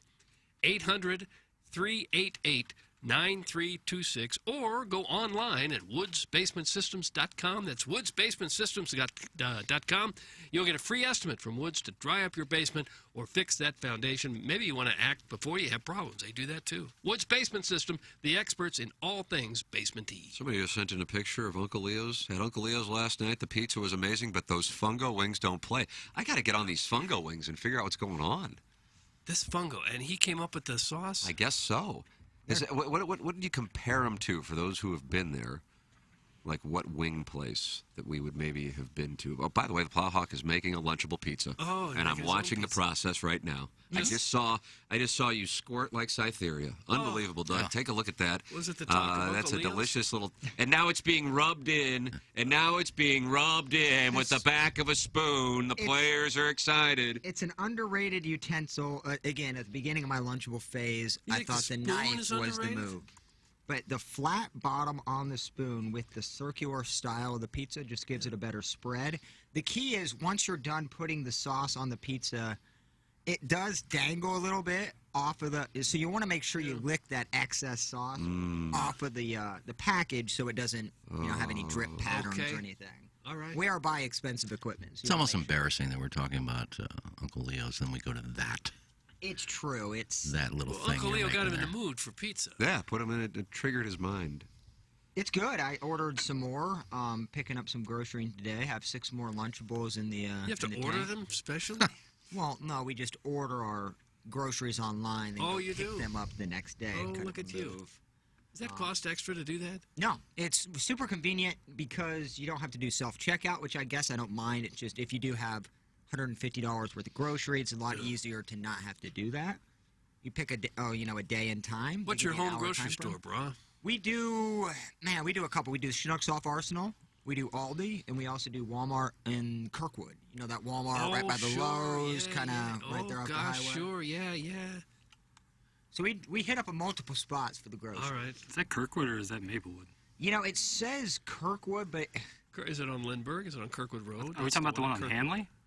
no, we're talking I'm about the tripping one then. My right bad. off of 44, kind Yeah, of I'm way connected to the off. Lowe's there. There's that Doc's Harley. I High withdraw. Point just opened. that's Kirkwood. Yeah, I withdraw my take. I've only been to Aldi's once. It's amazing. And it's because on Wednesdays, they always have these tremendous meat specials. And you get, I'll get the flyer in the mail, and now, because of my mail, I get the Wednesday flyers on Thursday or Friday. But they always had one time they had rack of lamb. Lamba. And it said $1.89 a pound. That's for a rack of lamb? And it was USDA choice, so it wasn't like some put-together stuff.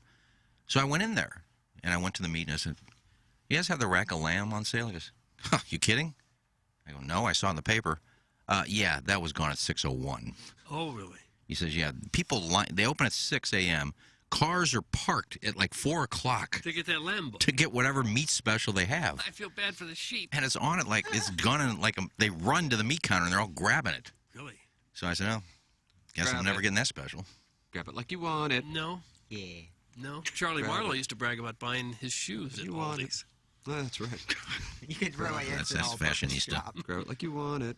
Sometimes they're in the center aisles. They got stuff up top there. I guess they couldn't get rid of it anywhere else. There's a pair of shoes he bought. They have like beach umbrellas and right next to like the canned soups. Well, that's one-stop shopping there. Yeah. Yeah. I'm a Schnucks guy. Mm-hmm. Well, I think most people are whatever's closest kind of guy. I don't know. Really? I think people will go out of their way a little bit if they enjoy the experience. Well, they're not happy with the story. The story was just as bad when you told it 3 years ago. Cheeto. Doug, that's from the 314. Painter guy says, Plowsy, siren, please. No, he didn't. It was on topic. It was a fine They're little asking story. about stores. I brought up Aldi. It was a fine little And sorry if story. I mentioned it 3 years ago. I'd forgotten it.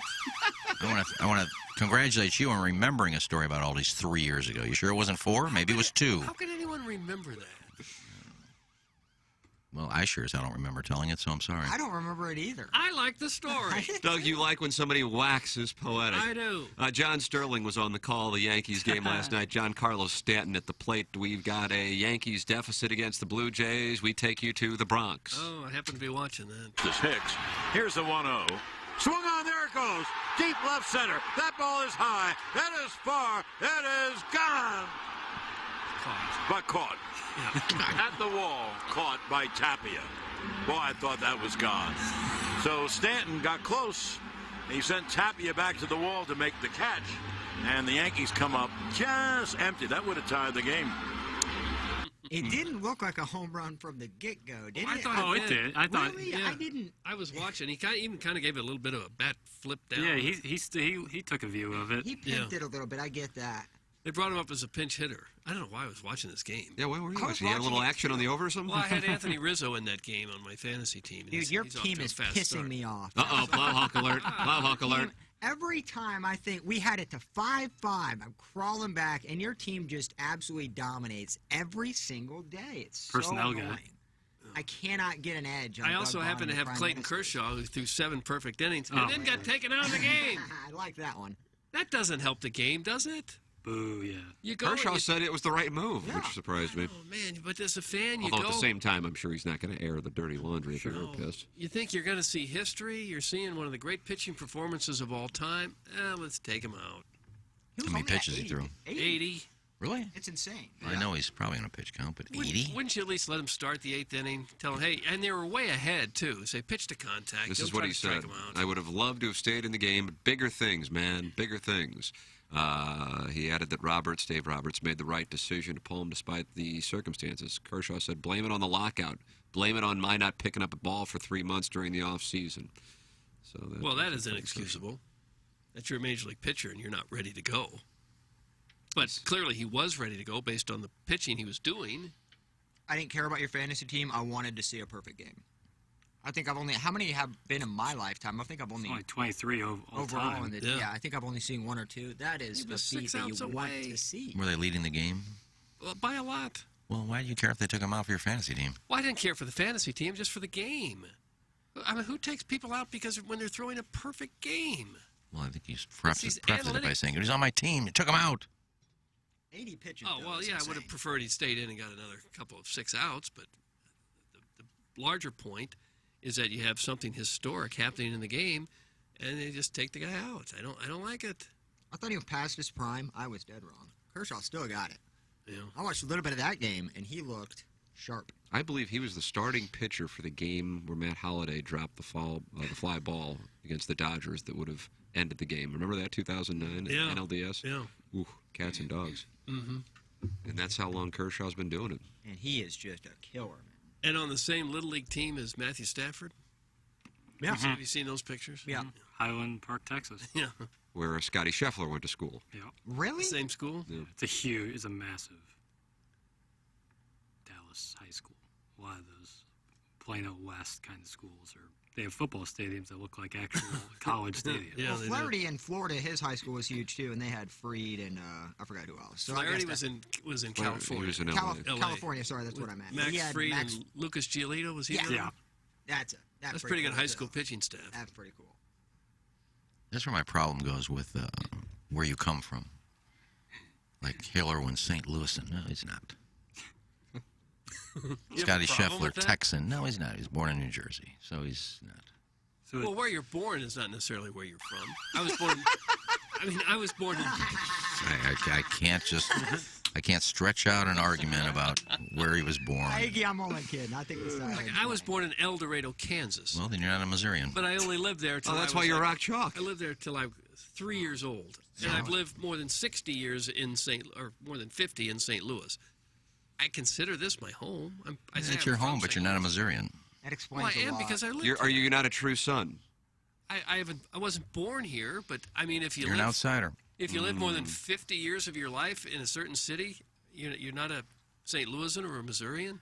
I just go by where you were born. So SZA, who was born in St. Louis but immediately moved to New Jersey right after her birth, is from St. Louis? Doug, do you count SZA as being from St. Louis? She's a native. Yep. Or Akon, who immediately moved to... All it takes is it may be 5 minutes, because if you did anything in the state and you for 5 minutes and you become successful someplace else, you'll go into the Missouri Sports Hall of Fame. It doesn't matter. Now we're on Ned Reynolds. Now we hit what this is all about. Ned Reynolds. So What if SZA. your parents? What if your father's in the military in Germany and you're born there, and then you come back here 6 months later? Are you German your whole life? Yeah. You aren't. I think I agree with You Iggy. have German citizenship. That's where you were born. I think I'm with Iggy on No, I think you'd still be. You're still You an have American. to ask. You have to get American citizenship once you get over here, because you're born in Germany. You're a German. I don't think that's right. If you're I in the think you are. military and you give birth outside of the United States, I think you're still an American citizen. I don't think so. I think wherever you're born is what citizen you are. We'll have to check on that. Well, with somebody can. I somebody will. in the middle. Yeah, you're not going to. I know. This is all about you not getting into the Missouri Sports Hall of Fame. Nothing to do with me. That's what this is about. No, I told you if they could put me in, I wouldn't accept. You would not accept it. No. And why would you go in? Well, I wouldn't. But if But I mean, you see some of the other people in there. I probably should be in there, but like Mike Claiborne, no. Claib's there. I mean, you didn't go. Marty Prather, sign guy. Sign guy takes shrapnel. A fisherman. Sign guy. An assistant to. He holds up signs at Busch Stadium. It's unbelievable. Well, you never see that guy? Holds up all the big signs. I've seen. He's a Hall of Famer. And Yeah, he's in the Missouri He Sports was Hall of big years ago. He was Okay. it seemed like he was at every game. let's calm her down. We don't need everything. They put in. I saw they just put in the lady who ran the media for the Price Cutter Charity Championship. The lady who handed me my credentials when I covered it for 2 years. That's worthy of a Hall of Fame. She's in the Hall. She just got put in the Missouri State Sports Hall of Fame. That's gold, man. I mean, it's sad. Yeah. A lot of worthy guys in it, though. But if you played for the Royals for 1 year and you became famous, I think Bo Jackson's in there because he played for the Royals for, a year? But I think if your parents are in the United States military, stationed overseas, and they give birth, I think you're still an American citizen. Well, are your parents Americans? Well, yeah. All right. Well, then you have their citizenship. But you're also a German citizen because you were born in that country. Doug is called dual citizenship. Yeah, I don't know how that works. Because if someone, well, it used to be this way anyway, if some foreigner from the U.S. came on vacation and had a child, they wouldn't be American. They wouldn't have American citizenship, I don't believe. I think they would because that's where they were born. Their birth certificate would say born United States of America. Well, it could be. I don't know. It was a Family Guy episode. I think Peter was born in Mexico. So he's Mexican He was his Mexican. whole life, even if he only stayed there until He got never out. asked for American citizenship. Well, they're not happy. In the engineer design facilities, text inbox. We have a show columnist now. It's part of the expansion here that? at Who's that? Hubbard Radio. It's Brian Henson. Oh, really? Okay. I am not a resident of South Korea, you moronic pork rind. Stop hijacking. Let the adults talk. And before you lie and deny, we've gone from baseball to where people are born and Ned Reynolds to baseball to Boots bragging about the Hall of Fame. Holy hell. That's a show columnist. Well, none of that Brian made any Henson. sense. And then Beer Cats is right there with him. He might start writing as well. Just when I think Iggy can't say something any more stupid, he proves me wrong. Lil Beer Cats was born in a St. Louis hospital, but on a day 3 was in, Doug, do you say Oakville? Yeah. Iggy, stop talking, stop breathing, just stop. That's from Beer Cats. You know him from Angry Beaver. What's your point? He's American, isn't he? We're talking But does that make countries, him a- does not that make him a- states. is he Well, a now Ray Missourian or King an joins Illinois? in, and he says, "Oh my God, who effing cares?" This is gone. They say he's even popular in Europe. Sometime the text inbox starts to really percolate, and This currently is percolating right now. currently percolating. This has blown it up. A lot of people mad because Bo Jackson played 5 years for the Royals, not one. All right, well, you've still got 5 years and one team in your Hall of Famer. Well, that's that's not that small a time. 5 years. He's one All-Star appearance and he's a Hall of Famer? Here it says, if you are a U.S. citizen and have a child overseas, you should report their birth at the nearest U.S. embassy or consulate as soon as possible so that a consular report of birth abroad can be issued as an official record of the child's claim to U.S. citizenship or nationality. Okay, so you have to go someplace, and if you don't, you're a citizen of that country. So it's not like you automatically are an American citizen. You have to go do something. You just have to sign up. Yeah, but you still have to do something. Well, you got to do something when you're born here, too. You got to sign a birth certificate. Yeah, but you have to go here. You don't have to go to a consulate and the embassy and say, "Hey, we're an American." No, they bring the birth certificate right to you, right there in the hospital. All right. Well, the YouTube chat doesn't like it, so let's stop. Like I care. I'm not in the YouTube channel. See how they're doing. Doug C.J. Cruiser says Bo Jackson played in Kansas City for 5 years. Yeah, we got Biggs. that. Okay. It was a Don Hoffman, who is Jackson's personal favorite, says 511 games as a Royal for Bo Jackson. Iffy, wrong again. That's from Mark. He is an angry little boot. That's from Jeff Cox. Let's see what else we got. Wrong Ken. That's from the Walrus King. I didn't follow his career, but I know he didn't spend a lot of time in Kansas City. You think 5 years is a long time? Well, that's probably about average or more for Now, well, look at his numbers in Kansas City. What did he do in Kansas City that makes him a Hall of Famer? Like I said, one All-Star appearance does not make you a Hall of Famer. No. No, he was a great football player. So he's in there because of that. Maybe the greatest athlete of his generation, though, all around. Dion? Terrell Buckley? Not Terrell Buckley, no. Ty Hill? To be able to play two sports at a high level, two major league sports, professional sports at a high level is really something. I think Raleigh Fingers is in there because he was a Cardinal for one day. Oh, we're back to the Missouri Sports Hall of Fame that snubbed you. Well, we're talking about Bo Jackson, all the text about how many years he played there. Oh. Okay, go see if Raleigh Fingers is in the Missouri Sports Hall Doug, of could you Fame. check on Raleigh Fingers? He was a Cardinal for one day. Was it one day? I think it was one day. Not much more than that. And they shouldn't have traded it. They should have kept it. They should have had both he and Bruce Sutter. Can you imagine that? How do you do? 142. Instead, they shipped he and Ted Simmons and Pete Vukovich, who won a Cy Young Award, to the Brewers and got very little in return. Dave LaPointe? Dave LaPointe. The late David Green? Sixto Lascano, I Is that think. right? Maybe, yeah. David Green was the guy that was going to be the next big star in the league, and he turned out to be not much. Larry Sorensen came in that trade, right-hand pitcher. Raleigh Fingers not in the Missouri Sports Hall of Fame. Not yet. No, I just gave him an idea. So he'll You really be in. thought he was if in he there? can get a table. That was my point. I mean, it doesn't take much to get in there. If you touch St. Louis, you touch Missouri, you get in somehow. You're really bitter that you're not in, aren't you? God, why do you go there? Well, but I guess this is why you have such disdain for the place. It's not disdain.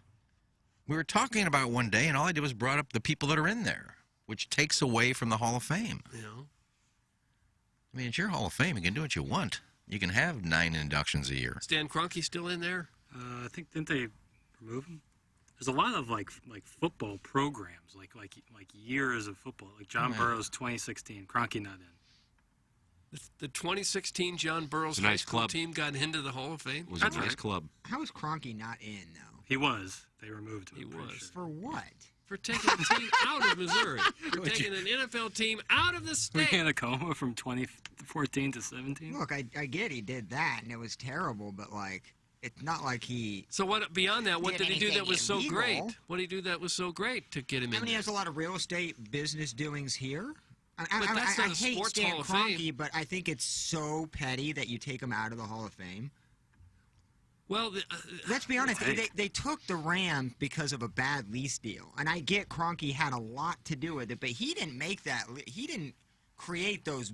He could have stayed here if he wanted, bylaws. but he could have stayed here if he wanted. If he was such a Hall of Famer for the state of Missouri, he could have kept the team here. The letter of the NFL was damning. The letter of the NFL is The fact that he took an NFL team out of Missouri, how can he be in the Missouri Hall of Fame?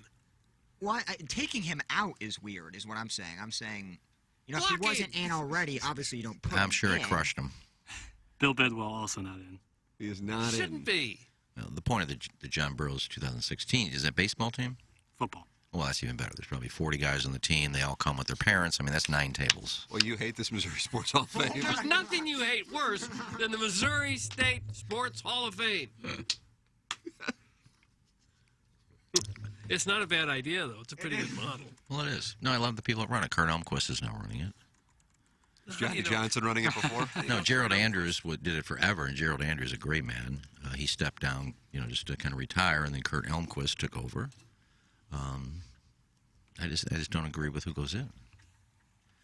Nothing wrong with the people that run it. I'm surprised they removed somebody without doing something illegal. That's all I'm saying.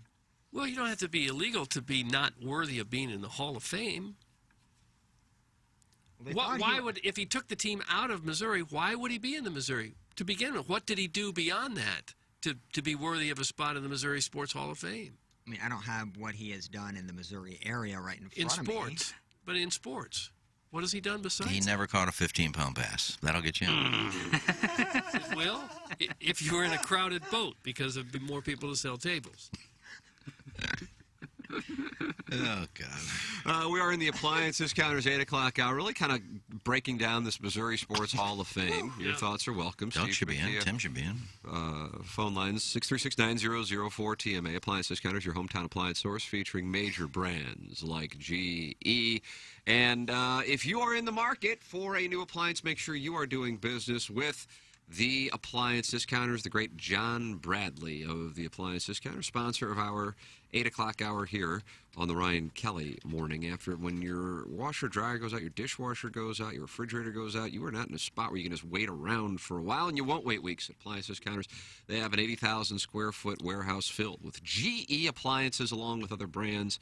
You can't wait weeks when your refrigerator, washer, or dryer go out. Come into one of their showrooms today, and they'll deliver it tomorrow. And if you're building or remodeling your home and don't need your appliances right away, they can hold them for you. And remember, you can always shop online at theappliancediscounters.com. And what I would like you to do is think about it. Doug, we are supposed to play tomorrow. We've tried to set up this thing with Dogtown Ty and his drone at Normandy for the Dotem and all the sponsors of the holes. And we've just run into some poor weather conditions. And now, Iggy, I see 40% chance of rain tomorrow. What's going on here? Slight chance. You got it less than 40? Yeah, okay. 20.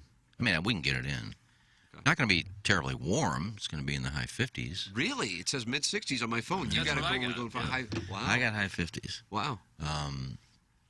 But 20% chance. 20% chance of rain. So you say we can get this? I think we can get it with Dogtown tie-in. All right.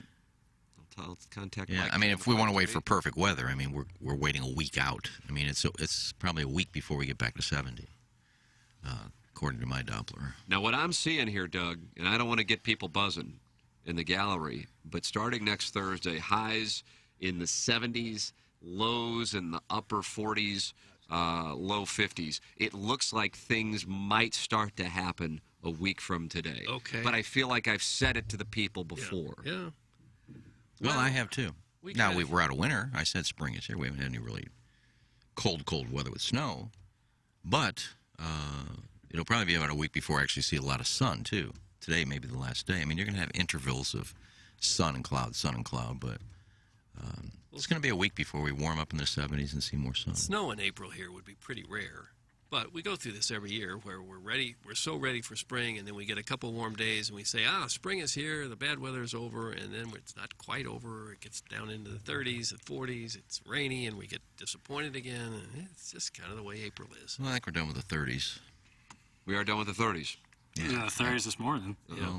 I see low in the 30s on Monday. This morning's over. Sunday, Monday, Tuesday. And Doug is seeing things.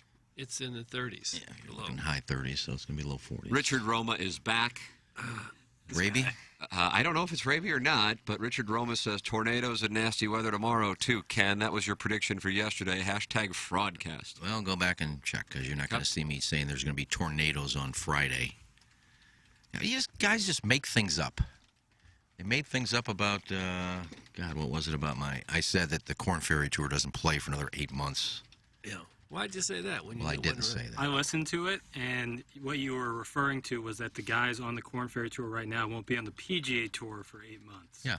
That's what you said. I know what I said, but they wanted to say that I said they're not going to be playing for 8 months and just make stuff up. And then they go through all the trouble of finding things, and then Swope found it and had to go through a 9-paragraph dissertation on what it meant. I'm like, thank God I can't post anymore.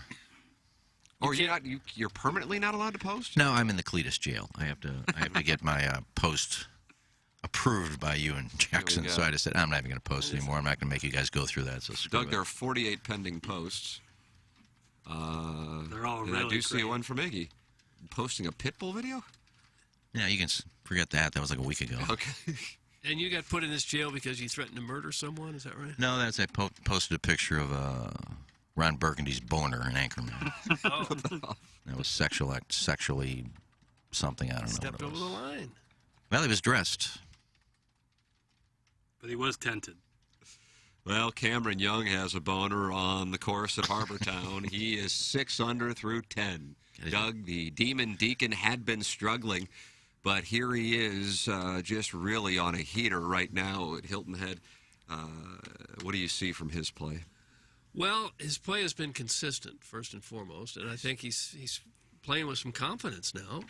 He's getting off the tee in good shape, and he's hitting a lot of greens in regulation. And when he gets a makeable putt, he's making it. I think you're right on, Doug. I'm going to look, and I guarantee you, if he's 6 under, his greens in regulation, I'm going to guess, are right around 90%. Well, they would have to. Who are we talking about? Cameron Young, Cameron Demon Young. Deacon, absolute bomber.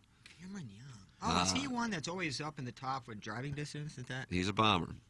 It was went heavy on him last week at Augusta National, and he shot like 10 over and did not make the cuts of the Tam Avenue Capital Partners. Kind of a surprise. We didn't make money. Oh, no. No.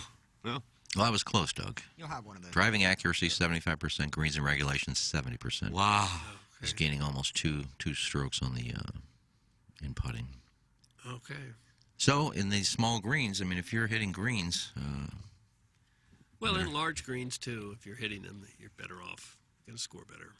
No, if you're missing smaller greens, you better be able to chip and putt. Yeah. Well, if you're going to win any tournament, you better be able to chip and putt. Think about that. Mm-hmm. Not necessarily. Oh, of course you are. Well, Victor Hovland's won 3 tournaments, and he sucks at chipping Not on and those putting. tournaments, he didn't. The ones he won, he didn't. Right, but he's not a good chipper, and he's not a good putter. But he was on those tournaments he won. You don't know that. Faith, character, core values, and team first. Those would be the 4 pillars. Okay. I love Hovland. I watched that 14 Club Challenge with McElroy. Those are fun to watch. Yeah, those are in fun. Dubai. It's really cool. What's that about? He's a great personality. So, obviously, you flip a coin. Whoever goes first picks a club. They're like 110 out to the green. Whatever club one person uses, the other person can't use it. So they start off with a pitching wedge, and they keep going. Every time you land on the green, it's a point. If you understand. 7 points, obviously, wins it because they're using 7 clubs apiece. It's in general, it's very cool. Yeah, it is cool. And Victor Hovland is a great personality. Is he? Yeah. I like him. All right. Is he in the Missouri Sports Hall of Fame? He will be if he find plays out. at He's Belle Reve. probably played at Belle Reve. in Yes, the, Brooks Koepka. tournament. For winning the PGA Koepka Championship? should be, yeah. Well, it's not like he's showing up and buying a table. You don't think Brooks and Jenna will be there? No. That guy he seems like a miserable person. I don't know why. He has a Kinda seem like he fantastic life. It just chip on his shoulder. He seems like he hates golf. Yeah, he hates the public. He hates like any media. It's a great move, great strategy on his part as well to do that. It just always seems like he hates everything. Yeah. It's hard to imagine having that life and still being kind of bitter about things. I don't know. Yeah, I get it. Because Sims, his girl, or is that fiance now? I can't. I think they are engaged, Blauhawk. She's gorgeous. Yeah. Absolutely gorgeous. So he doesn't have much going for him. So that's probably why he's upset. What, he got 4 or 5 majors? Got 4 majors. A little 4-pack. Yeah, when things go wrong on the golf course for him, 1 putt or just 1 bad break, if you can, live bet against because all hell is about to break loose. He doesn't handle the adversity necessarily as well. Guys, to be fair, I don't think John Burroughs people are falling for that table thing at the Missouri Sports Hall of Fame. However, the St. Mary's people probably will. Thanks. That's from Steve, and he's in Wildwood, kind of assessing the situation for the Missouri Sports Hall of Fame. Hey, new sponsor on the program. Welcome to Mentality. They just got on board this week. Check out Mentality today at lowtusa.com. Go to lowtusa.com. I'm getting my levels tested on Monday, as a matter of fact. Symptoms of low testosterone, low energy and motivation, weight gain, muscle loss, fatigue. You're tired all the time. You're feeling anxious. You're moody. You're irritable. You're impatient. You have anxiety and depression. If that's the case, Mentality, a local healthcare facility specifically dedicated to helping men feel and perform at their very best, may be the solution for you. When you feel like you don't have the energy or drive to keep up with your kids after work, if you could feel just like you did 5 or 10 years ago, so you could be present with your family and be the father and husband and friend you know you can be, Mentality could indeed be the solution. It's Mentality. Check them out at lowtusa.com. FDA-approved testosterone treatment, board-certified physicians who work with most insurance. So check it out at lowtusa.com. It's Mentality. Welcome aboard to Mentality here on TMA. Coming up in an hour, we have the Design, Air, Heating, and Cooling email today, the morning after at InsideSTL.com. The morning after at InsideSTL.com for our Design, Air, Heating, and Cooling email of the day. And Doug, it's an incredible leaderboard. Ellen Foley's golf pro, Ellen Foley at Somalia111.org, Ellen Foley's journalism professor, and Ellen Foley's investor all have one win. Do they? Then you have number 16, Kenny Wu. Woo, woo, woo. Kenny Wu. Win. Timmy Tom Tom. Win. Tunnels Talty. Win. And then yesterday, you remember her from 1981, an angel of the morning, Gooch Newton, riding in and winning the Design, Air, Heating, and Cooling email. So everybody has one win. Okay, I thought it was Juice Newton. No, changed it. Okay. Converted to Catholicism. And changed took the holy name Gooch. Okay. Yes, named for Saint Gooch of Lime. I do want to congratulate. Did you get the hijack ready? Uh-oh. But going back to the point, I do want to congratulate Rich Gould went into the Missouri Sports Hall of Fame this year. Rich Gould. Rich Gould went in. He went along with Mike Swanson from the Kansas City Royals Communication Department. Uh-oh. Here we go. Now the shots are being peppered in. Here we go. Well, is Brian Bartow in? I don't know. Don Peterson went in. He's a scuba diving coach in Springfield. Right, damn good one. That's it? He's just a coach? He had to do something else No, besides 55-year scuba diving coach in Springfield. And the West Plains High School volleyball team from 1984 went in. David, how about a little Popeye's chicken? That good for your golf swing? Who's the headliner in that group? Got to be the scuba. Got to be Gould. No, William Rolfe. He grew up in Branson. William Rolfe so and from the...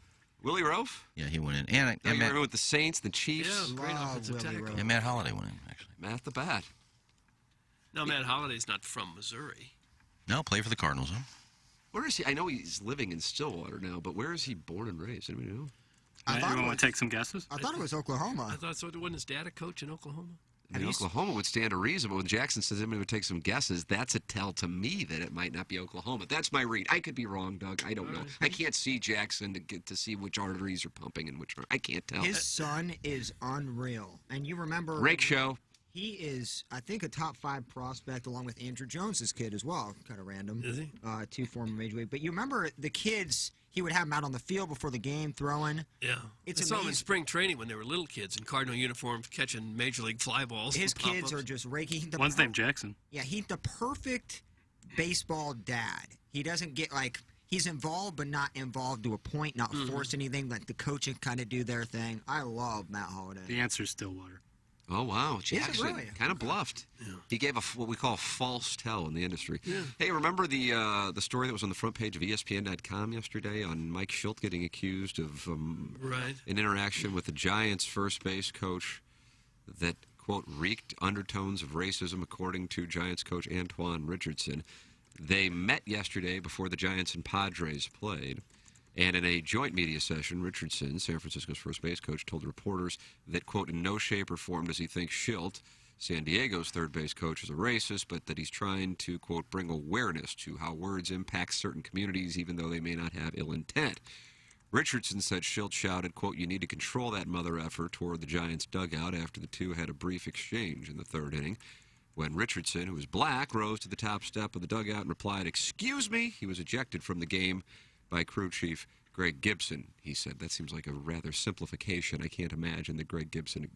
I'm not chastising either person here. I'm just saying that the writer probably simplified the situation. I doubt he was ejected for saying, excuse me. Richardson said yesterday, I think this is more something we both want to use as an opportunity to bring awareness to. Sometimes words that are harmless are very insensitive to others, and it's just really important that we are conscious of the things that we are saying. And once again, Schulte has been a big supporter of the black community, and I appreciate him taking ownership and understanding the impact of his words, and we can move on from this and play baseball.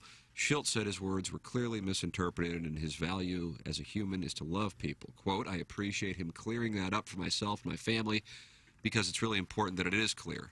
I don't know Antoine's heritage. I can't walk in his shoes. I can only have empathy and love, which I do have and have always had in my life. I used inappropriate language, which was my biggest issue last night, and I apologize for that. And I'm sensitive to Antoine's rightful understanding of our experiences and what he feels is oppression that takes place in this world, and unfortunately there's still an undercurrent to that. It's real to people, but also by no way, shape, or form was that in the context of what we discussed and what was said last night.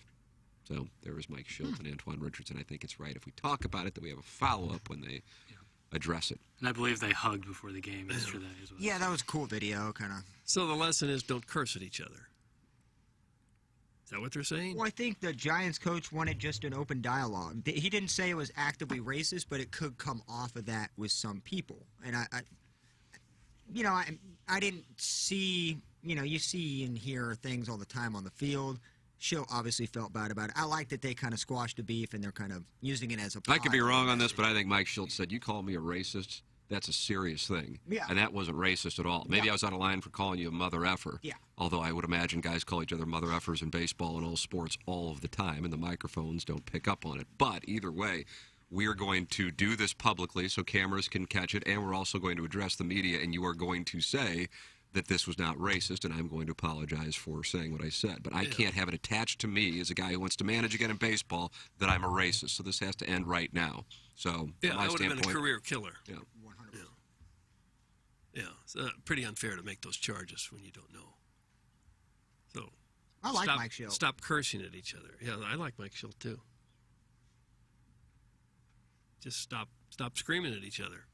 That'd be a good rule in general. Maybe baseball players and athletes and coaches don't need to be screaming at each other, ever. I mean, what has to happen before it's appropriate that you're screaming curse words at each other on a field? And you're talking about a third base coach and a bench coach. It's not like players on players, like the heat of the moment. Right. You kind of probably should tone that down as a secondary coach, for sure. I don't know what this text means. I'm really amused, however, by the name. I've never seen it before. Jax, this must be a new friend of the feather. Uh-huh. Rich with nipple studs and a full bush has texted in. Oh, that's his name? That's a hell of a name. Get him emailing. He says, good God, Plowsy really wants Mike Schulte to be a racist. I like the name. I don't necessarily understand what he sent in. Doug, that's Rich with nipple studs and a full bush. I said straight up, I didn't view the comments that Schulte said were racist. Plowsy, this guy took it so out of context. Yeah, I said I was glad that the Giant coach had an open dialogue with Schulte, but I don't think anything that was said was what you said was racist. Spot on. Don't listen to some guy named Rich with nipple studs and a full bush. I gotta be honest, I liked it. I want to give that guy a chance. Blocking! Oh, no! Blocking. Jackson, you've only blocked how many people in 4 months? Blocking. RWNSAFB is not going to get blocked. Block him! Acronym. I love it. It would probably be a good thing in general if people, even on the sports fields and courts and stadiums, stop screaming at each other. We saw that with Michigan. Remember who was the coach? Juwan Howard. Yeah, Juwan Howard. Dotem left a mic drop. Why is everybody so mad and so angry? You've got these dream jobs. You're getting rich beyond your wildest dreams. You've got jobs that everyone would kill for to have for themselves. So why so angry? Heat of the battle. Well, you got to control yourself in the heat of the battle. And what is this, like Game 5? Yes.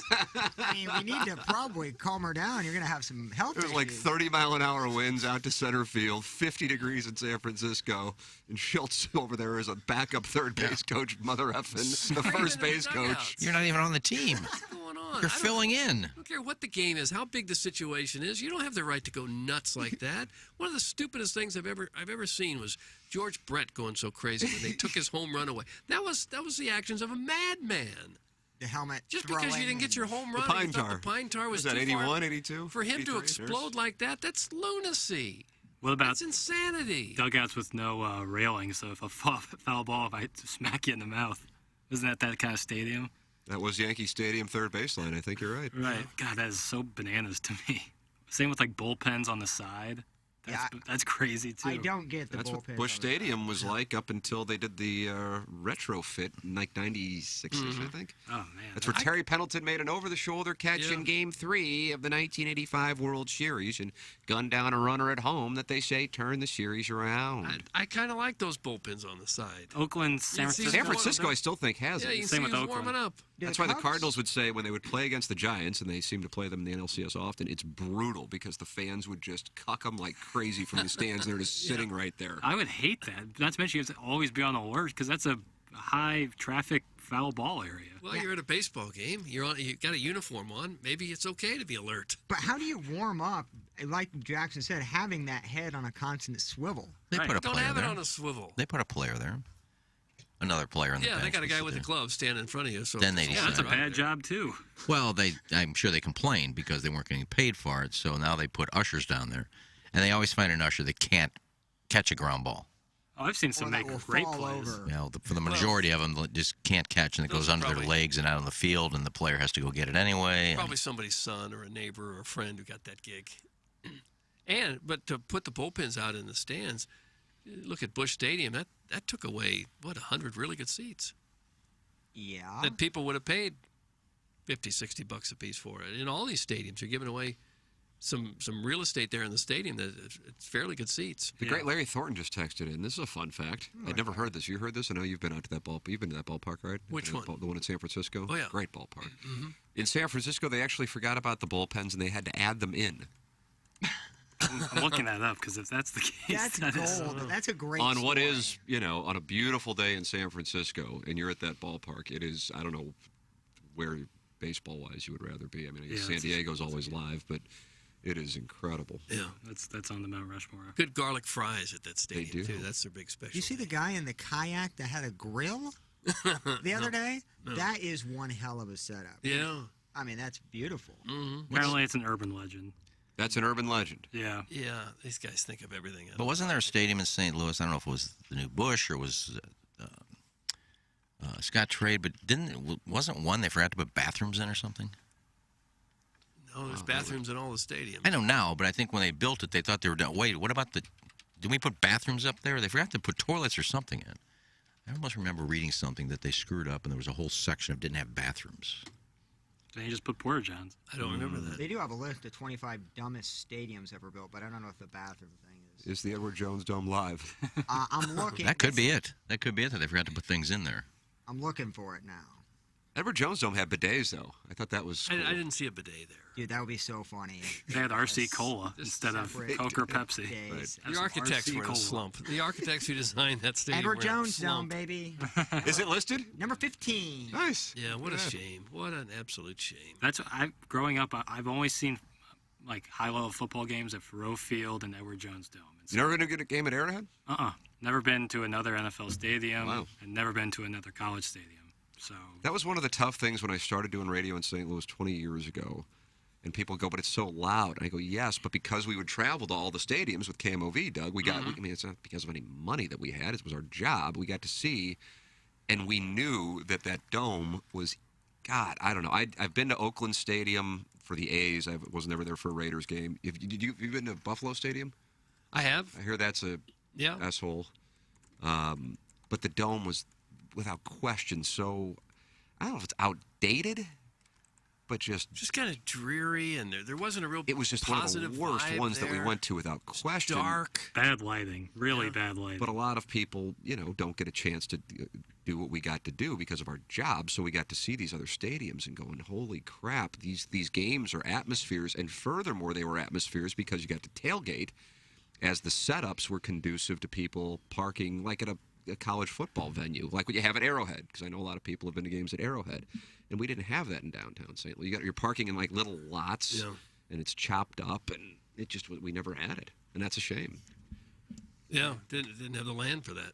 It feels like the Superdome, kind of, just from like pictures, doesn't look like that. I mean, I know you guys have been to the Superdome, but it just doesn't feel like it has the same atmosphere as like Arrowhead or another, just because it's a dome. It kind of feels. I would agree with that. I haven't been there. I mean, I went to a couple Rams and Saints, including the Azakim dropped punt playoff game, which was a week after the Rams beat them there on Christmas Eve to get into the playoffs, and then the Super Bowl. I feel like I was there for other stuff too. It's not impressive. Yeah. I don't know what the deal is. It seems vast. The upper deck is vast, is the way I would describe the Superdome. Well, it's kind of old at this point. It was one of the first big domes. Yeah. I mean, they just I think played that's more about New Orleans is so conducive, kind of like what they've done in Indianapolis, where everything is right there and it's got a party atmosphere to it. I don't think the building is what that's about. And at the same time, I haven't been there since Hurricane Katrina, and who knows, maybe they've. But yes, it does not look very impressive when you're in there. I would agree with that. Yeah, whereas I don't remember the tailgating situation there, but then you're only a few blocks away from the French Quarter, so. Yeah, the Atlanta Stadium, which is is pretty new, looks amazing, and that's just like the difference between like the ideas in the late '90s with the domes versus like the retractable roof new football stadiums that are gorgeous, like Minnesota and Atlanta. I went to the Arizona Cardinals Stadium right when it opened, and actually. For a football game? I was there when Missouri played in the final, or not the Final Four, Elite Eight. I was honored to actually go to one of the Fiesta Bowls there when I was a kid. We'd spend winters in Arizona with my parents' best friends, and we actually went to, I forgot what Fiesta Bowl it was. I think it was early 2000s. And that stadium was cool in the early 2000s, like how they did it. It's amazing how irrelevant stadiums get in 5 or 10 years, though. With all it's so fast. You wintered in Arizona? I wintered in Arizona. Look at this guy. I love Unrelatable. Welcome to the Unrelatable Club. Chandler, you're Arizona, south of Manchester? which I think is like a suburb of Phoenix. Chandler, Arizona? Yeah. And I loved it. Hey, I know Glendale. the weather's dry. Or is it? It's Glendale. Okay. I don't have. You're talking about where Arizona stadium plays is in football Glendale. now, not Arizona State, because I feel like the Cardinals didn't get in there until like 2008-ish. It might have been Arizona State 6-ish. then. That was in Tempe. Arizona State's Sun Devil State, that's outdoor. That's Tempe, yeah. Which is in a totally different part of what is a monster landmass of a city. Phoenix is just. Yeah, that's a lot of room to grow still. Isn't it the widest, vastest city? Like it's just in terms of square miles, it just. I think Phoenix and Houston. Those are my guesses. I don't know. I don't have the answer. I think El Paso's really big. Jacksonville's enormous too because of the way that the political people set that up. And then I say like San Francisco, which the Bay Area is like what the 4th or 5th biggest market, is tiny, so tiny. It's so small. This is interesting. Peggy's husband says the drinking fountains were the bidets of the dome. Oh, gosh. God, true. can you imagine Oh, my. somebody just sailing in, Washing in there. No, I stepping can't on a imagine. step ladder, and We'll close out our appliance discounters 8 o'clock hour. The Maggie O'Brien's 9 o'clock hour is approaching, and we are only a month and 4 days away from the pre-party at Maggie O'Brien's Sunset Hills. Iggy, anything doing with the Lisa Ann dating game? Anybody still hitting you up on negrill111 at AOL.com? Well, a lot of people are hitting me up for other things. Not that. Well, I see that I signed up for the Barrett Media newsletter today. Oh, did you? Yeah, I quickly got there and unsubscribed to that. why? Oh, God. So no more contestants, but I'm getting a lot of emails thanking me for signing up for their sites. I'm now part of the Ashley Madison site, too. Ashley Madison? I thought that got shut down from litigation. I don't know, but I'm getting emails from them. Are you? Greg Jost, one of the fine salespeople here at Hubbard Radio, just sent me a text asking if I'd be interested in a client that builds putting greens in a backyard. And I said, my answer is yes. However, I would imagine my wife's answer would be no. Oh, I would imagine that would be the case. But, God, it looks lovely. God, wouldn't that be fun? Oh, Plowhawk, can you imagine? Hey, boys, come on over. We're going to smoke chronic, and we're going to just chip and putt today. I would never leave.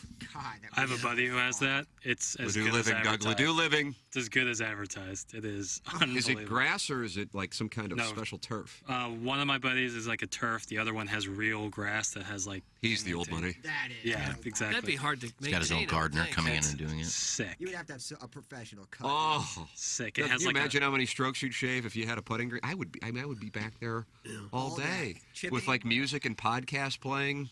Oh. I don't have a gotta tell you, backyard. This Greg Jost might have just ended my marriage right here with his text, and he didn't even know it. You can put one in my garden. Is that a cock? If a salesperson sends you an idea that you want to do, that then leads to the end of your marriage. But before we go to break, Mark Wahlberg, I saw put his $80 million mansion on sale and has a 5-hole golf course in the back. Yep. It looks pretty. He does love the game, Marky Mark. He wakes up at like 2 a.m, works out, plays golf, and works out again all before like the sun rises. Dude's an animal.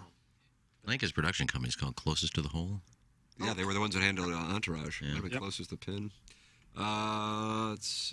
Leroy just sent in a text via the app, and he says nobody, and I mean nobody, moves the goalposts like Biscuit Strode. Doug, what's Biscuit Strode? I think it said Biscuit Nose. I don't know. Oh, Biscuit Nose. Never heard the term. What's Biscuit Nose? That's a mean-spirited name. Haven't gone off on my nose before, so go ahead and throw that in there. Biscuits in England are cookies. Yes, they are. Are you sensitive about Or your nose? crackers. I'm not sensitive about anything. Wow, sniffing the biscuit on Urban Dictionary is great. Jeez. Huh, never heard that. Doug, we're learning things here. Right. Educational program. So someone's performing oral while somebody is behind you sniffing inside your butt. Use that for a promo. So good. We don't kink shame. We don't. That's right. Have at it. And what's that called? Sniffing the biscuit. Well, I got to tell you something. Along those lines, Boy, there's how a you thing going on now in the stag industry. Yes, I've seen You know exactly where I'm going with this? What are we doing with that? Where girls are on the wrong end of the oral train and having to service a gentleman's dirt star. And And I got to tell you, I can be like, man, I think she is fine. This is great. Welcome to the industry. You know, I can't wait to see Iggy tweet at her. And then all of a sudden, she's performing analingus on a hairy gentleman. And I'm like, well, that'll wrap her up for me. Well, Urban Dictionary, I love. See what's going on the Poker Network. They give you a sentence to kind of wrap it. Bro. You were all up in that biscuit last night. Those are Wonderful. It was like Daniel Day-Lewis was in character. The exam. It's like the Scripps National Spelling Bee. Like use it in a sentence. I don't know if I can use the word on the air, so I'll just... Err on the side of caution. Yeah, so but what you're talking about is R-ing. It begins with an R. Oh. That's Yeah, I been wouldn't going- do it. That's been going on forever. It has, but it hasn't necessarily. It's really prominent in Stag right now. Really prominent. It's really prominent. It is, if anything, it's like I almost expect to see it pop up. You know, it popped up And every that's once the in a while, but problem not. when you're getting into a scene and then that kind of wraps that up. Yeah, if I'm a breath mint company, I'm getting ready to sponsor. Like if you're watching a scene and that pops up, is that like for me, for real? It's like, oh, well, I'm out. No, I don't want to watch it. What do you get out of it? I don't get that. You see a tongue in a hole. Keep going. And it's a guy. And it's a guy. So Guys, Rockio was clearly ahead of his time. Thanks, Stephen. Wow. No, it's not. It's not pegging. That's what Matt's got going on down the hall. It's rimming. Oh, see, I don't know if I could say that. That's why I said Yeah, you can. Yeah, you can say that. And Rimming. Plowhawk's now like Beavis and Butthead over there. That to each their own. I mean, some people like Well, we don't watching kink it, shame, but I'm just saying from a Stag standpoint, I'm surprised that has now become a thing, and it's really prevalent. Yeah, I don't get it. I don't know who's made. Obviously, they know who's watching it, and they see how many clicks it gets, and they have algorithms for porn, just like they do in golf. Just like, just like Same Facebook. companies too. Same one. I'll show you my kink. I'm a huge stepmom guy. Love those videos. Really? But I don't like when they're getting into it and you go, oh, my son. I don't want that Well, kind what do you of think a stepmom's going to do? I get it, but I want the fantasy. I don't want it actually coming down to say, oh, my son's getting it good. It's like, okay, I'm done. I don't understand where that genre came from, but that certainly has been prominent over the last decade. This is kind of a good question. Is it better if it's your father-in-law enjoying a nice mouthful of yesterday's supper? Oh, come on. Yeah, maybe. Well, I mean, you gotta get nourishment, Doug. Come on, and yeah, maybe. Now, Lisa Ann posted something yesterday from Cherie DeVille, Doug, do you see Lisa Ann's Cherie DeVille? No, I didn't. Cherie. and it's pretty good. And you were in the hotel room with Cherie DeVille.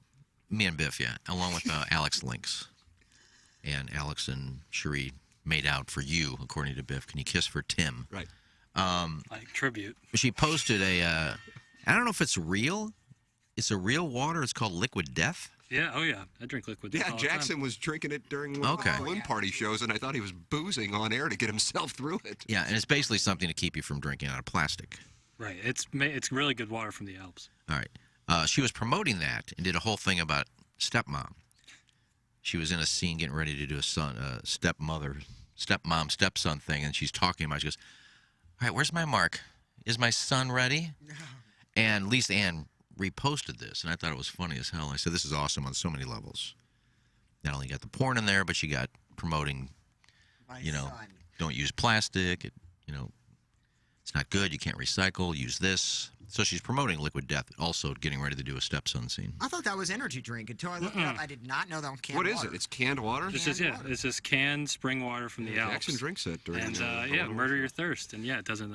The Alps is probably a suburb right outside Cleveland.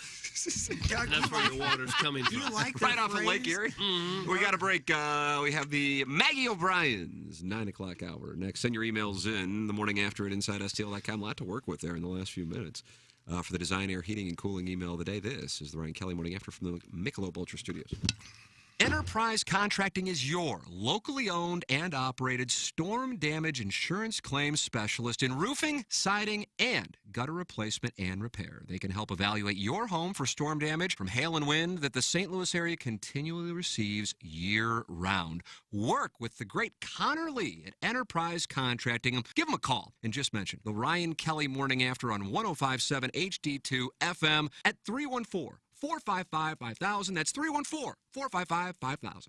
Tullamore Dew is one of the best known and most loved Irish whiskeys in the world. Founded in 1829 in the town of Tullamore and inspired by early owner Daniel E. Williams, whose initials live on each bottle to this day. As one of the world's top 2 Irish whiskeys, Tully prides itself on exceptional liquid quality.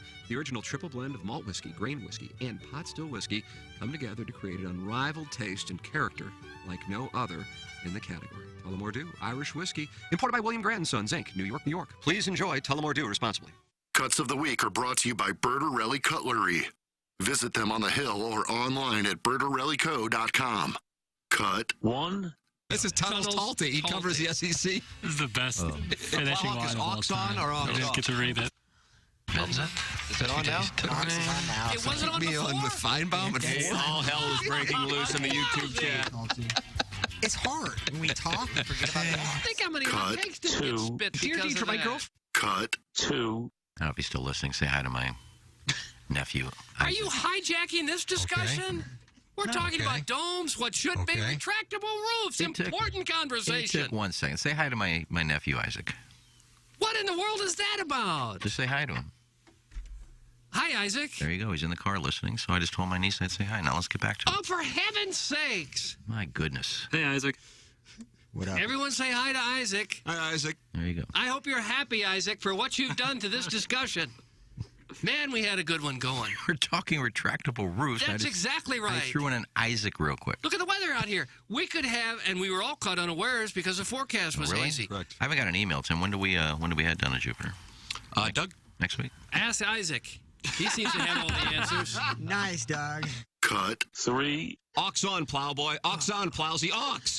YouTube can't hear. Well, you're not going to hear any minute cuts with this ox sitch. Ox on, stoner. Can't hear the cuts. Ox. Ox, ox, ox. Ha-ha. Sound is off again. Can't hear anything. Ox. So this is a show, huh? Nothing like sound of dead air. I can't hear it. It'd be cool to actually hear the cuts. Ox. Not on YouTube, mullet. 1 GD job. Turn on the ox. Yo, ox plowboy. Is it 30? Turn it up. Can't hear anything. We can't hear. Ox, you nitwit. Quite a little production. Sound of dead air and Jackson the Hat Man juggling. Jackson the Hat Man. Tim and Hatman. For the love of Christ. LOL. Wow. What the hell? Ox. Ox. Can't hear it. Ox. Boo. Ox. Ox! Ox! Oh, there's a cut. It's like we're in a library. That's from Don Hoffman. That's Jackson's favorite guy. Cut. I'll leave it at the 4. Joan Wandersy's birthday was last week. and Who the hell is Joan She Wandersee? DM'd Remember me. an old Warson? She DM'd me and said thank you for the birthday wish. She goes, I hear I'm still pretty popular on the show. I said, yeah. She doesn't listen, but other people do. And Jane Wandersee is Gail Vulva. Joan Wandersee. She's pretty popular on this show. We talk about her. I talk about her quite a bit. Who is she? She was my first grade school girlfriend. Joan Wandersee. I've never heard of this girl. I haven't heard that name either. I remember. We've talked about her. What? Gail Vulva, sure. I've heard Gail. Well, you don't even have the name right. It's Hulva. Oh. Yeah. Gail Vulva is very popular on Laura the show, but nobody even knows Hulva, Yeah, I remember which is her real name. Laura Patterson. And who did Gail Vulva date in high school? Butch Wax. John Hamm. Butch Wax. Chris Bird. Chris Bird. Who? Why are we playing trivia with people we don't know? Well, I've mentioned Chris Bird many times, who's now living in the U.S. Virgin You Islands. think we remembered Chris Bird because you mentioned... Rest in peace. I ride for Craig Bickle, or I don't ride at all. Cut. 5. Jesus, I hear typing. Ox! Figure it out. 2 weeks in a row of this. Yeah. Ox! Stoned, Ox boy! Figure it out! You have one GD job! One GD job! One GD job! Well done, fellas!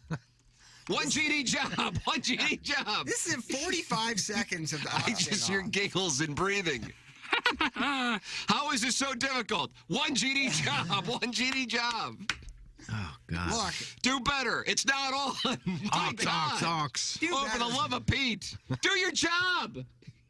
It's Can't believe he was ever furloughed. Cut. 6. So therefore, you are uncuckable. I'm uncuckable if there's nobody in that bed that I'm related to as far as girlfriend, wife, whatever. I can't be cucked. You can be cucked. No, if you're not going if, out with a girl and somebody steals them in mid-date, you've been cucked, my friend. I just said I'm not dating anybody in that bed. If it's just 3 women that are part of Beer Cat's story, I'm not dating any of them. I'm not married to any of them. If they let me watch them tribbing and they start making fun of me, I'm not getting cut because I don't know any of them. Yeah, she's going, if they're looking at you saying, this is why we don't need guys, you guys are all small and don't know what you're doing, dude. You're getting cut. No, that hurts. That's just being mean. It's not. I'm not being. But that's a cuck. That's what cucking's all about. Lousy, I hate that hat. Oh, Am I cucking you? Yes. Oh, gosh. Well, I'm yeah, sorry, if Plaza. you're pleasuring another gentleman while you're telling me I'm that not you hate pleasuring my anybody. hat. I'm just sitting there. But no, I know. But in this situation that we're talking about, there are 2 girls scissoring, making fun of you, and why they don't need a guy. That's You've been cucked, my friend. But I'm not related to any of them. I'm not dating any of them. I'm not married. I'm not a significant other of any of them. I think you're getting cucked. You are Elliot Ness and the Uncockables. I don't think that's. I don't believe Good or that's bad? Good. And those were the cuts of the week. Hey, St. Louis, it's that time of year again. That's right, it's mullet season. At Burr Rally Cutlery, it's business in the front and party in the back. You can swing down to the hill and check out the showroom in the front with all the best kitchen knives available, including the brand new Wusthof knives. And then you head to the back where the real party begins. Back there, they'll sharpen all of your kitchen knives and have them slicing like they're brand new again. So let the party begin with Burr Rally Cutlery. Check them out at 1927 Marconi Avenue. Give them a call at 314-664-4005 or visit them online at burrallyco.com. Patio season is quickly approaching St. Louis, and you know that Rosalia's Cantina has the best patio and the best Tex-Mex in town. Rosalia's friendly staff serves up tableside guac, pilot-high nachos, a full array of classic Mexican dishes, and the most delicious house and specialty margaritas. When you're craving a marg, you know the best are at Rosalia's. Enjoy happy hour specials Monday through Friday from 3 to 7, and let Rosalia's cater your next event. Check out rosaliascantina.com or visit the downtown or DePere location today. Time to get your fiesta on at Rosalita's. Here's Action Jackson with 3 more ways to get TMA content. Watch TMA on YouTube. Click the bell to subscribe. Download the podcast. Find it at tmastl.com or wherever you podcast. And check us out on TikTok at TMASTL. Thanks, Jackson. It's the Ryan Kelly Morning After on 105.7 FM HD2. Live from the Michelob Ultra Studios, KPNT FM HD2, Collinsville, St. Louis. This is TMA All Day. Tim, Doug, Iggy, Plowsy, Action Jackson. The Ryan Kelly Morning After 105.7 HD2.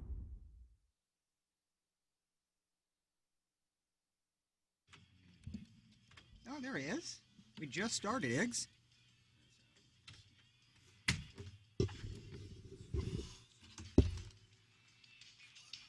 Doug, is aux on or is it off? It's off. I hope it's off. So good. Don't play this air guitar down there. Don't do it.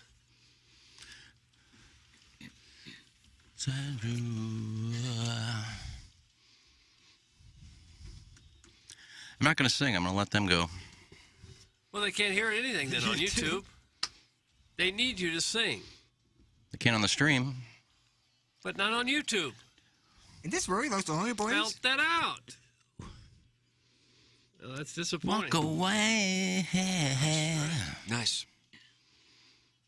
This is a pretty good song, actually.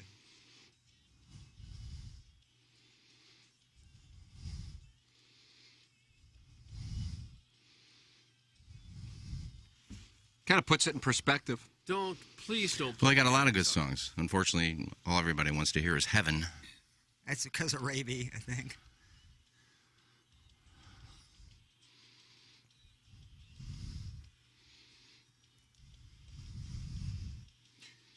Silence on YouTube. Okay. If you want to wait another verse, you'll hear some great guitar. I would, but we got things we have to get to. Yeah, okay, well, then enough. That's, obviously, we know that's the Los Lonely Boys. And guess what? People think they're opening a Cracker Barrel, and... Well, guess what? They're the one on 44 there, across from Wally? Yeah, that's what I go to. Not quite Cracker Barrel, but they're opening for the Who. Well, don't get mad and In feisty Texas. about it. You heard of the Start Who? Wiggling around in your chair because they're opening for the Well, I'm Who. just trying to get comfortable. Okay. That was a body language tell of No, my underwear's in... how you like me now. That's what that said. My underwear's in the crack of my ass, so I'm moving around. Oh, Jack's butt plug. I shouldn't be wearing thongs. You don't wear a thong, do you? No. Boxers? No, I wear briefs. No, white briefs. We saw that in the reflection Well, of the not spoon. white briefs. Glidden, I think. Gildan. Let me tell you, next week Fruit of the Loom, too. I got some videos I'm going to be busting out of shaving, and I'm pretty excited about it. What kind of shaving? I'm just going to do a little video of me trimming shrubs, me doing... Well, you can't do that. Where? I'm trying to find a platform that I can put it Well, on. so you don't know yet. You're just... It might have to be OnlyFans. Yeah, I mean, you What can't are you just gonna- shave your shrubs on... Well, if I don't show anything, I can't put that on Facebook? No. Really? Doug, what are the rules on pubic hair? Throw that bad boy on Twitter. Look, I got blocked for I showing think a I can, boner but- through pants. That's true. I don't want to have to get... So you were planning, like you were like setting up, like it's Thursday, but I'm gonna wait until next week to start trimming my pubic hair on social media. You couldn't be more right, Tim. Like, I could shave today. And honestly, I could shave this weekend, and it really does need it, but I did save this for video elements. Now, Iggy does bring up a great point about where that would be going. You really weren't sure if you could do this or not? Well, man, I was gonna, put it between my legs, so there wouldn't be any. You're going to shave the area around your boy parts. Like your grundle? No, that one is a two-man job. Madison needs to help with that. What a treat for her. So she has done that throw in the past. Where GoPro on it. Well, I don't know how quickly your bush grows. it's pretty bad. Because you said you shaved it like 2 weeks ago. It was almost a month ago. All right, well, still, once you shave it all off, I mean, if you just give it a little trim once a week, you're good. The problem is and I think this is real, once you do a cut, it grows thicker immediately. No. Similar to a beard, similar to a mustache. No. Right? It can't. No, mine shaved completely, and maybe once every 2 weeks I'll give it a little trim. I don't need to. Why don't go full I just use an electric razor. skinless porpoise? I do leave that, that football field. But just there. because you shave Football anywhere in your field. body doesn't mean that the follicles are going to come back any differently. I thought that was is it an urban legend? I thought once you shaved, your hair grew back thicker and faster. No. But I've did shaved it? my Yeah, face my yeah. whole life. You see any hair here at all? Nothing grows back thicker or faster. It's the same old. I shaved nothing. a week ago. I shave once a week. Trim, baby, trim. Now that's just my face. My shrubs every couple of weeks. Once it's all gone, you just have to give it a little trim. I shaved my head this morning. Anybody want to caress me? Not on this panel. Looks good. Smooth. Well, don't speak for yourself. You want to caress If his you want to head? caress my head, it'll feel smooth. You want to feel how smooth it is? Yeah, can I? This is hot. Oh, no. Oh, come on. Look at that. That's video content. that? Just a nice little stubble. That's it. pretty smooth. Did you enjoy that? I liked it. I have a soft Yeah, cow. I enjoyed it. That was nice. Thank you. What a moment. I had to squeeze in here real quick. One shining moment. Wow. I never thought I'd see that. Why not? Is Mark Hanna on hold? Well, it doesn't come up a lot. Is he on hold? Yeah. Is he? Okay. Oh. My last text from you, Jackson, says Ryan Kelly on hold. Did I come in during the break and tell you It's highly possible. I was having an exchange, just a real brief aside here. I got you. I was having a text exchange with the Wizard. So once the Daily Fantasy Wizard, who it's just kind of dumb. Because then I go, then all the stuff can be predicted. And so I said, hey, once tournaments start, I say, who are you on? To get an idea and see if I was right with what I did. And as you might imagine, very rarely do we overlap. But Doug, this is who he is on this week. Patrick Cantley, which is good. I'm on him. Dustin Johnson, good. I'm on him. Joaquin Neiman, good. I'm on him. And then the guy who is currently 6 under par and only had 3% ownership, Cameron Young. And I go, how in the hell did you arrive on that? He goes, oh, he was fourth in my model. And I'm like, so now I got to go live bet Cameron Young because I guess that's how he does it, Iggy. Does he wait until you've picked before he gives you your picks? Because he doesn't want you to have the same thing he does? He couldn't care any less what I do, trust me. You should reach out to him before and say, who do you like cheating. this week? It's collusion. For you to ask for his picks? Yeah, it is. Really? Yeah. By definition, it would be. By whose rules? Why? You're both just playing one game. It's like if FanDuel, whatever you're playing. DraftKings doesn't want you to talk to other people before you. I mean, you can. I guess I shouldn't say that. I just don't want. If we were to ever win, I just don't want. I don't know. Yeah, I just don't. I get that. I don't think it's collusion, but I don't know why anybody I agree would. with that. Because I use the wrong term. Because he's killing it, and then if he's giving his picks to other people, but I mean, if I'm him and he runs a model and he's operating here, why would you share the information? Well, that's what I'm why saying. When poker players got a little irritated, the guys started writing books when there was the poker boom 20 years ago, because it's like, hey, you're kind of telling. It's like magicians telling their tricks.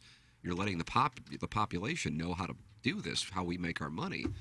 I mean, he was telling me 3% of the people who play DraftKings are profitable. 3%. Wow. I would think that was kind of high. 3%. That's insane. 3%. Now everybody will run around and they'll show you their rosters that won $10 and big week. But well, yeah, I'm one of the 3%. Well, that wasn't directed at you. I'm talking about just in general. I'm talking in general. But overall. So anyway, Mark Hanna's on the line, and he's going to tell you to not do what I do, and that is play daily fantasy. Good morning, Mark. I believe that I have been on these airwaves suggesting that the proper allocation is between 26 and 28% of your bankroll. Is that gross? Is that before taxes, or is that net? And then you start putting 26% into daily fantasy. Well, initially it should be net because we want to start conservative. We want to start on the low end. Right.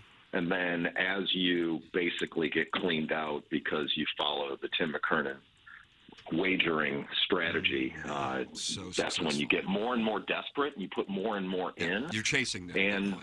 And sooner or later you wind up behind a dumpster at a middle school. That's correct. Oh. Ideally, Nipper. That's correct.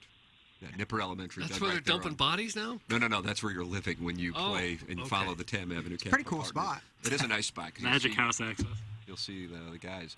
Mark Hanna's with Evergreen Wealth Strategies, evergreenstl.com, 314-889-0503. Doug, how are you feeling about things? Things are better now for you, right? Things are better because I'm now with Hansy. There you go. Along with Jackson. What? So Jackson and I assume, will be sharing a place. Our next-door neighbors in the Hamptons here someday soon. Father and son. Yeah. That's the plan. Make you feel better. Get you set up in the right direction. Thank you. And everybody really just wants to be close by to Jackson. He's the man. Right. He is. God bless you. We do. I agree with that. And you don't have just a cookie-cutter plan for everybody, obviously, right? That wouldn't work. That would make my life easier for sure, but no, I mean, everybody's got their own situations, their own needs, and so it's different for everybody. To be sure, there's a lot of overlap between different people's situations, but that doesn't mean that everybody should be in the same place, and so everybody's got a different amount of money that they should have in cash in the bank, the different amount that they should have for their kids' education, for their retirement, based on everybody's own different situation. And that's where part of the plan comes in, is in figuring out how to harmonize, how to put those pieces together into a way that fits for you so that you can have confidence, so that you know that you're on the right track across the board, piecing all of those different pieces together, and that's what the plan will do for you. We're going to get one question in here. This is kind of interesting. I'm starting to gain interest in a Series C raise for my business, Second Life Sibians. How do I circumvent the double layer of taxes that will be owed on this capital raise? It's a good question. It's from the 314. Indeed, because taxes are one of the biggest expenses that ever are paid. And so if your Sibian business is taking off, so many of them are, you want to make sure that you mitigate the taxes at the corporate level, at the personal level, and putting those pieces together. So whether it be Sibians, whether it be advertising boy holes, whatever it is, make sure that you get your business taxes together with a good, solid plan. Yep. Do they even make Symbians anymore? Well, no, because so many are refurbished. Right. The secondary market's big. I remember the first one I saw was Jenna Jameson using one on the Howard Stern show like 30 years ago. They're so loud. Have they figured out how to make those? We're on with our financial advisor right now. We're not worried about Jenna Jameson's Sibian. Sounds like a blow dryer. Who wants their text inbox day to be Jenna Jameson's Sibian? I was actually thinking, is it like a gas powered, or is it battery powered? Is it plug in? What is this thing? Maybe that's where the noise is coming Doug, maybe from. that's where we should turn our attention. It's like The new ones are wind powered. It's like a solar-powered Sibian. It's like a step stool. Green Sibian. Yeah, we should go green with more of the solar. Yep. Yeah, I like that. We'll market them in the Bay Area. Mark Hanna, 314-889-0503, or go online at evergreenstl.com. That's Mark Hanna, Evergreen Wealth Strategies. Thank you, Mark. See you, boys. There he is, Mark Hanna, Evergreen Wealth Strategies. Best in the business right there. This is money's worth for advertising. He knows how to talking play about the Sibian business. Mark plays ball, and I freaking love that. It is our Maggie O'Brien's 9 o'clock hour. Welcome in, friends. We have our Design Air Heating and Cooling email today coming up in about 10 minutes. Jackson and I are going to go down the hall and just kind of take the high hard one today from 10 to 11 on Balloon Party, also known as Lil Texan Hot Love. Dan McLaughlin will join us from Milwaukee, where the Cardinals, I guess this is the first road game he's called probably since 2019. Yeah. Is that right? Yeah. Probably right. Or he's actually been there. Right. Right. Where he's been in person. Indeed. How about that? It's awesome. Yeah, Love it's having Dan on. It's got to be a lot easier to do it rather than just look at monitors. Although they were so good at it, he and the Blues guys both so good at it, you'd never know they're not there. Right. Yeah, but they like being there. Well, I know they like being there. I'm sure they're the boss and the financial people in the business said, "Can we keep him here?" His all the money his we're call saving. was so great, man. Ask him if you could. Ask him if I'll you ask could. him. I'll take questions. Because they haven't been on the road since 2019. So it's been almost 3 years since they've been on the road. Ask him when he gets to Milwaukee, does he look forward to it? Does he get to sit down and talk to Bob Uecker? Would be Does he get to sit down and talk? Yeah, I mean, does he make it a point to go maybe sit down at the table with Uecker and chat and talk? Or I'm just curious if other play-by-play guys from other teams go out and hang out with those guys. And Uecker's been doing it forever. He's a legend. When you get to a city like that, do you kind of like, I look forward, I really want to talk to Bob Uecker today. I feel like he was close, not that Marty Brennan's passed, but he's not doing Reds games anymore. I feel like he's close with him. You ever interview Uecker, Doug? I never have, no. Iggy, you? Best interview I ever did. Is that right? And it was in the Jamaican bag that Barrett threw away. Frank Ladd. The Frank Ladd Jamaican bag. Had all my cassettes in there. They had all the interviews in it. My Uecker was on there. And when they fired me, they threw my bag of cassettes away. No. Before you had a chance to go in there and get them. Yeah. We did an entire Johnny Carson routine. I asked him before we did it, I said, can we kind of do like a Johnny Carson thing? He said, you lead me, whatever you lead me, I'll go. Wow. So where was this? Did you do it at Busch Stadium? At Busch. And do you recall around when it was?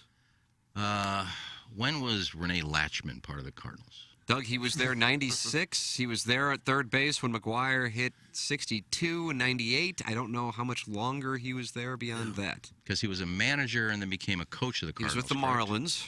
He was a skipper guy. Because I remember him saying as we were doing the interview, he kind of stopped and he goes, hey, look, there's Renee Latchman. Hey, Latch, used to be a manager. Now look at him. And we just stopped. He's making fun of Renee Lashman walking on the field.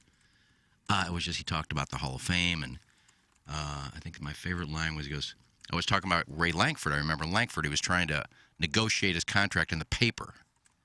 Like, I should be getting this. And I said, now, what do you think about that? I said, back in your day, you didn't have that luxury. He goes, no, I remember with the Cardinals, I had to, I'd send them back. They'd send me a contract. I didn't like it. I sent them back my proposal. They didn't like it. He goes, I remember one year I was on the hourly wage.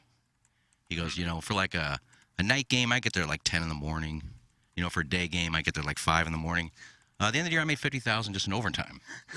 And just one after another. And I couldn't stop laughing. Is he in a Mount Rushmore? I mean, you got Harry Carey, Jack Buck. You obviously got Scully. Is he up there? My understanding is he calls Brewers games on the radio straight. Yeah, he does. Really? And the reason I was asking about an interview is because I did an interview with him at Busch Stadium for KMOV, if I'm not mistaken. And it was probably 2003, 2004. And he wasn't like doing what he did with you. He was more serious. He was actually political, somewhat. I mean, not what you would consider it now, but I think that was at the time of the Iraqi War, and started talking about George W. Bush, and I was like, wow, this wasn't what I was necessarily expecting, but okay. So I feel like in a way he's. And it's got to be exhausting because everybody wants him to always be on, and that has been the way it's been forever. And I'm sure people want him to recite lines from Mr. Belvedere, and so you get Harry Doyle of the Major League. So that's why I was wondering if he was in character, so to speak, when you interviewed him. Only because I think you said, hey, do the Tonight Show type stuff. Yeah, I said. We could have just talked straight baseball, talking about the Brewers. Let's talk about the Cardinals. I said, I want to make this fun. Do you mind just like if we go in like a whole Johnny Carson routine direction? He goes, whatever direction you lead me, I'll take it. Look at that. And that's when I started. It was just, God, it was hilarious. He is so good. And it's the best interview I've ever done. I'll occasionally, like, things will pop up on YouTube, and I'll see Euchre on Carson. It's just so good. And he had Carson dying. Yeah, he was terrific. Was he ever a comedian? Like, he has the ability to be a comedian in terms of like. Well, his Hall of Fame speech is like essentially like a routine. Right, and in Major and League, I think it was all ad-libbed. I think the speech in Cooperstown was ad-libbed. He's so funny. In Major League, it's so great when he takes the bottle of whiskey and swirls his finger around the top of it and puts it behind his ear so he gets the smell of the whiskey on him. So funny. Oh, that's classic. I suppose he does it straight, the games, and has for years, just because you couldn't possibly keep that up for 3 hours, for 162 games a year, for 40 years. He's the best. I wish I could find that somewhere. I mean, I know we played it on the radio after I interviewed him, but we have no old tapes of 590 broadcasts from back in that era. Nothing. It all got thrown away. That's a shame. Yeah, I don't know why he would. And a lot of old Frank Cusimano interviews, too. Because back then, you used to have to tape everything on a cassette. So we'd run the show, and we'd have it on cassette, and I had a bunch of Frank stuff. Frank with person, Frank with Franklin. But I had mine in there, too. And I had the one with Bob Euchre. And to this day, it pisses me off because I just love that interview. What makes you angrier, losing the Bob Euchre interview or the setup at the Missouri State Sports Hall of Fame? It's got to be. Well, I got nothing to do with that. This was I could have grabbed the bag. I forgot it was under Frank Ladd's desk. Frank Ladd's desk. And I cleaned out my desk and went back to get. And I told Frank. I called him. I said, I think I left my bag under yours. But Jamaican bag has got a bunch of cassettes in. He goes, it's not around here anywhere. Mm. So somebody threw it away. Mm. Doug, if you throw something away, I bet Matt Ford and Brett Groman would find it for you. It's Stratum Structural Systems, Waterproofing and Foundation Repair. It's probably down there in the foundation somewhere. Think local, think Stratum. StratumRepair.com, 314-620-8153. They're the best. I used them in their service when we had a waterproofing issue a couple of years ago, and Matt Ford saved the day quick, fast, in a hurry. They're in Chesterfield, Missouri. They're in Columbia, Illinois. If you are dealing with water in your home today after the precipitation yesterday, make sure you call 314-620-8153. Let them know you're a TMA listener, and you get $100 off your repair project. It's Stratum Structural Systems, Waterproofing and Foundation Repair. Had a listener email me last night asking for a connection to Stratum, and I immediately connected him with the great Matt Ford. And Matt Ford responded within 5 minutes. That's how it works. We connect you with the sponsors, so you have a direct pipeline to the people we endorse here on the show. It's Stratum Structural Systems. And speaking of deals, we were talking about the 50% off Friday night is pizza night deal at Uncle Leo's in South County. 50% off swing analysis at Family Golf. And I just got to get my schedule lined up with Adam Betts' schedule at Family Golf, Doug, and then I'm going to try to compress the ball. Okay. You're still not compressing at all? I'm just not compressed. What I do is effective, but it's not as good as it needs to be if I'm going to play in the U.S. Open. That's just it. It's kind of where we are. These U.S. Open dreams, Tim, I don't know. What? You know, it's run by people other than those at St. Gabe's. Why don't you hold your tongue? Thank you, Dream. Iggy. You think he's going to make the U.S. Open? I do, too. Good. Once he gets down to scratch and he just has a good day on the couple good 36 holes, and just putter gets hot. Then you get into the final round of qualifying to go to the Open. You just have all it takes is one good round. Anyone can just get hot for one 4 or good 5 round years can in get you into the U.S. qualifiers. Open. That's correct. Well, you go through sectional qualifying and then you get to. That's a lot of rounds, though, isn't it? You pick what round where you want to play. You pick what state you want to play, and what course you want to play, and you get in there. In Ohio. Tin Cup did it. And if you have. I don't know if they're holding a qualifier this year. You go to a place that's got 35 guys playing for 4 spots. I like the odds. Well, it sounds like this is a pretty easy thing to do. As long as you can compress the ball. Oh, okay. We have to compress a lot it, of guys just pick it and hit their 7 irons 155. You'll see that on tour. Yeah, Give or that's take me. 70 yards. That's me, so I should be in the U.S. Open. All you need is about 10 rounds of in the mid-60s, Tim, and That's you it. got it. I can fire them off. Family Golf is where you can get your swing analyzed by the great people at Family Golf and Learning Center for 50% off when you let them know you are a TMA listener. They have PGA Junior League registration going on now through May 1st for ages 13 and up, and then summer camp registrations now open as well. All details for leagues and camps are at familygolfonline.com. Beautiful day today. Temperatures, Iggy, I think we're going to get into the low 60s. I don't know what you've got. I got high 50s. High 50s, all right. But But you can go out still, there and do some ball striking. Sunny as hell. It's a great place, great facility. I just put in the AirPods, hit balls, and I am in a happy place. And I feel like I see TMA listeners every time I'm there. It's a wonderful place. Great to have Family Golf and Learning Center on board here on TMA, and also as a sponsor of the Michelob Ultra presentation of the Dotem, which is fast approaching, and then the Fan Page Club Championship. Boys, when do you want to do the brackets? I mean, this is so important. Ritz-Carlton isn't able to get us in before May 1st. Oh, no. MAC, I think we're on a wait list. Yeah. Waitlisted at the MAC, too. Yeah. STLCC card room available? Waitlisted. I saw the Bogey Club, but I don't think they can accommodate the amount of Log Cabin Yeah, wasn't Log as Cabin. interested as I initially thought they would be. Four Seasons? Give us a comp banquet room? Imagine the marketing director at Log Cabin. Hey, we got this. We got this thing. Now, look, Maybe I know should we're do that kind via email because I could never do it cracking. I know we're kidding about this, but here we go. We could. I mean, I think we very easily get this sponsored. And we I always have like when guys who never sell sponsorships talk about how easy it is to get things sponsored. Well, I'm not invited to any meetings. You are invited to the meetings. They're just at 2 o'clock, and by then you've already beat off 3 times. Oh! But I'm only 3 minutes away. I'm only 3 minutes away. I can finish in the car. Oh, Doug, wouldn't you like to be driving by? Jack's home. Shout out. Cookies are brought. But I'm going to talk to Jesse today and see if we can make up a big bracket board. Okay. And then as we pick the names, we fill them in. And then we take that out to Gateway National, and they update it.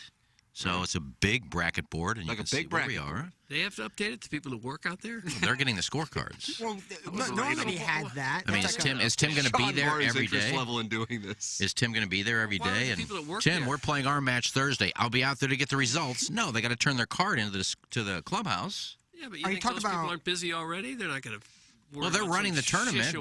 We're going out there and playing, so they would be in charge of the scorecards. Wouldn't it just be a dry erase board? Is that what you talk about? Normandy had that, like, big, when they have their tournaments, they have the dry erase board where everybody writes their Well, name I for would the like. winner. And I would think you have the big bracket, and the winner would get, Tim to sign it, and they could take that bracket home with them. I have to say, that's a really good idea for taking the bracket home for the winner. It is kind of a cool Like, it's a keepsake. wonderful idea, see? But, I mean, MSC. wherever we did it, we could get it sponsored. We'd be live. Stephen Wildwood says we should do it at Angry Beaver, Iggy. No, thank you. Why not? Do it one cardinal way. Steve's apartment, man. Screw it. The way you said no thank you. Now, this is interesting. Guys, I can get you a booth at Rich and Charlie's in Limay. Now we're cooking. All right. That's more Things are starting to happen here. Bad little idea. Now, with the charcoal house, are they able to move the ball pit? Is that in... I expect more from you. I love that bit, though, because I was furloughed when the charcoal house ball pit came to play. It's like the play place at McDonald's. But just an idea. I mean, if we did it live someplace and People would be watching. I don't know if the sales staff would necessarily want to pitch the drawing, but maybe they would. Maybe they would. But at the same time, I think listeners would come out and watch this too, especially the people that. Who would come out? Well, especially the people that are waiting to see if their name is picked and where they're playing. Well, at this point, we know the field. Yeah, but who they're playing against. Yeah, the East region. But I mean, you can just get a text on that. You could, but wouldn't you want to be there in person and having a beer and my play in Strode? Oh, it's gone. This is just me, but it could be in my backyard, and I think I'd stay in the living room. Well, after your name is picked, so you don't want to go anywhere for this. You just. I don't want to go. Okay. I would prefer the event is played in my living room, actually. Okay. That'd be nice. So much for that, Willis. Doug Pat Cantlay now is 4 under par as he makes the turn, but Cameron Young 6 under par. And there's that Charles Schwartzel again. We talked about him so much yesterday. Yeah. And I guess he has found something after a wonderful weekend at Augusta. He is 3 under par through 12, along with friend of the show, Bob Tway's son, Kevin. Bob is out off Telegraph Road right now. But Kevin is at Hilton Head, and he is 3 under par. Yeah, Bob may be on Tesson Ferry, but he is his crank. Why is he on Tesson? Why would you say that? Because he got a huge hog. How do you know? We talked about this a bunch. Did we ask him when we had him on the air? I don't know if that came up or not. It wasn't. We had Bob Tway on. Swap will find it. We're the only show that had Bob Tway on because his kid won a tournament. Hey, let's get Bob Tway on because we didn't even mention we talk about him on the show about he's over on Limay Ferry with his crank. Why would he be on Limay Ferry? That's what our listener said he was. Doug, you were wondering how committed Justin Thomas would be to this event after grinding for 3 straight days at Augusta after his bad first round. Well, your answer may be not very. He is 2 over par through 8, and he is 8 off the pace set by friend of the show, Cameron Young. Okay. Well, he's used to bad first rounds and then deciding he wants to play. Well, it was just a short drive from Augusta over there to Hilton Head. It's just, they're all there, so they may as well play and pocket another couple $100,000. This is a late text for Mark Hanna, but this is interesting. Morning, Mark. I stumbled across my stack of 1996 wifey VHS tapes yesterday. If you don't know, she's the sex star who revolutionized the home sex tape in front of House's game. Can I trade these in for Bitcoin? That's from Ellen Foley's investment banker. I still have 3 of them. Was that the one that banged outside and the neighbors Yeah, and the neighbors were out there. That's a cucking. Like at a cul-de-sac. No, the first one I bought was Wifey's Oral Extravaganza. Oh, imagine moving into. And I bought the 3-pack for $100. Wifey getting drilled. You're next to wifey. I bought the 3-pack for $100. Damn, what a profit. Yeah, that's value. Yeah. You don't still have that, though, do you? I still have all 3 of them. Oh, do you? On cassette, on VHS. Can you even play a VHS anymore? You got a machine that works? Yeah, I have a VHS/DVD player. And it still works? Yeah. I don't know where you take it once it stops working. Well, you can take your VHSs and get them put onto DVDs. And you do that? I have a lot of VHS. All my 5 years in Bermuda, Strode Christmases. Nice. So will you do that? Put those up on the fan page. That's one of those things you talk about doing forever and you never get around to doing. Man. I agree with you, Doug, on that. Yeah, I could do it, but I just What right do you now, do? Take it to some place that digitizes it? Is that the deal? Yeah. But I still have this thing at work, so. I would love to do that. I've got family movies going back, 30 years. Yeah. That I can't ever watch or anything. I'd love to do that. I got a fishing video of me, my dad, and my brothers. I got a bowling video of us. Got all kinds of Strode Christmases. Is that real expensive to have that done? I don't think it's cheap, but I don't know the price. I've never had it done. 'Cause I heard an ad for one of them where you just throw everything in a box and mail it away, and it comes back all on. Well, I don't know if I do that. Okay, they already have a solar-powered Sibian. Is that right? What are we going to do now with all this capital? They call it Solar Sensations. Doug, a solar-powered Sibian. Why don't you play the hijacking for you? Well, We were talking VHS cassettes and home movies, and you went right into Sibian. Put that off. A couple minutes. I got to talk about the great people at Tullamore Dew, the original triple blend of 3 great whiskey styles from Ireland. That's right, Tullamore Dew. Tullamore Dew Toast. Here's to making a big whiskey in a small town, to keeping your feet on the ground and your eyes on the prize, to the fan pinners in our lives, not to the likes on our phone, to a genuine toast over 1,000 hot guys. I mean, high fives. Tullamore Dew Irish Whiskey, the world's most popular, least famous Irish whiskey. Ladies and gentlemen, it is time for our Design Air Heating and Cooling email of the day.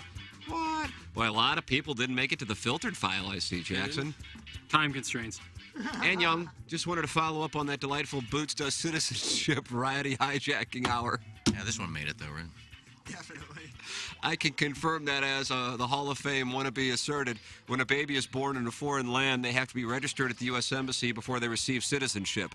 When I was born in old country, they made me waddle my infant ass over there before they shipped me across the lake to fulfill my destiny as the top-ranked intern in Jason Barrett's intern rankings, Asian division. Think about that, Doug. Thanks, and stay tuned. That's from #1 Asian intern Brian Henshin, future Missouri Sports Hall of Fame inductee, recognized for his contributions as show columnist to TMA when he should have been penning stories for the Indianapolis Star. But that's okay. Brian Henshin, but that's okay. I was a late bloomer. The night before my 28th birthday, I finally hit puberty. Seemingly overnight, I went from Ken doll smooth to full plowsy bush. No. When I asked my stepdad Gary to come take a peek at my new shrubs, he sat me down and said, "Son, it's time for the talk." Yes, he calls me son. No, it's not weird because he's been married to my mom for almost 4 months. He put in a fresh pouch of wintergreen skull and calmly said, "Son, it's time to fill you in on a little secret that the rest of us already know. When a man sees another man that he craves, the best way to bed him is to marry his daughter." I know this sounds counterintuitive, but stick with me here. By marrying his daughter, you'll have a built-in excuse to spend time with her dad. Oh. You can easily sneak off to a broom closet, half bath, or crawl space and flat get after it. Imagine the possibilities. You could say stuff like, "Honey, the crawl space is flooded again. You think your dad can come over and help me clean it up?" Okay. Next thing you know, you and your wife's dad are rolling around in a confined space, exploring each other's bodies and grunting loudly without anyone getting suspicious. Oh. Call Stratum. Huh? So many thoughts rattled around my brain, but all I could say was, "Thanks, Gary. Thanks for teaching me how to be a man. Oh, by the way, do you have any single daughters that want to get married?" He replied, I'm 1 step ahead of you. Here's her phone number." Oh. Wink, wink, the JV golf coach. Oh. P.S. In case my little fable wasn't quite clear, I have a crush on my elderly stepfather and want to become his boyfriend so we can pleasure each other. In a dirty Okay. crawl space. Come on, JV. No wonder you're JV and not varsity. JV golf coach. Knock, knock, who's there? Iggy. Iggy who? Iggy's phone going off in the middle of segments despite management and the guy running point repeatedly asking him to turn it off. Thanks, that's Ellen Foley's management staff. Yeah, but are your parents American? Okay, so you have to go to some place, and if you don't have to do something, like I care. Ellen Foley. That made Like no I care. His sense at all. PSs are longer than his email. God, that was not good. And my phone isn't going off today.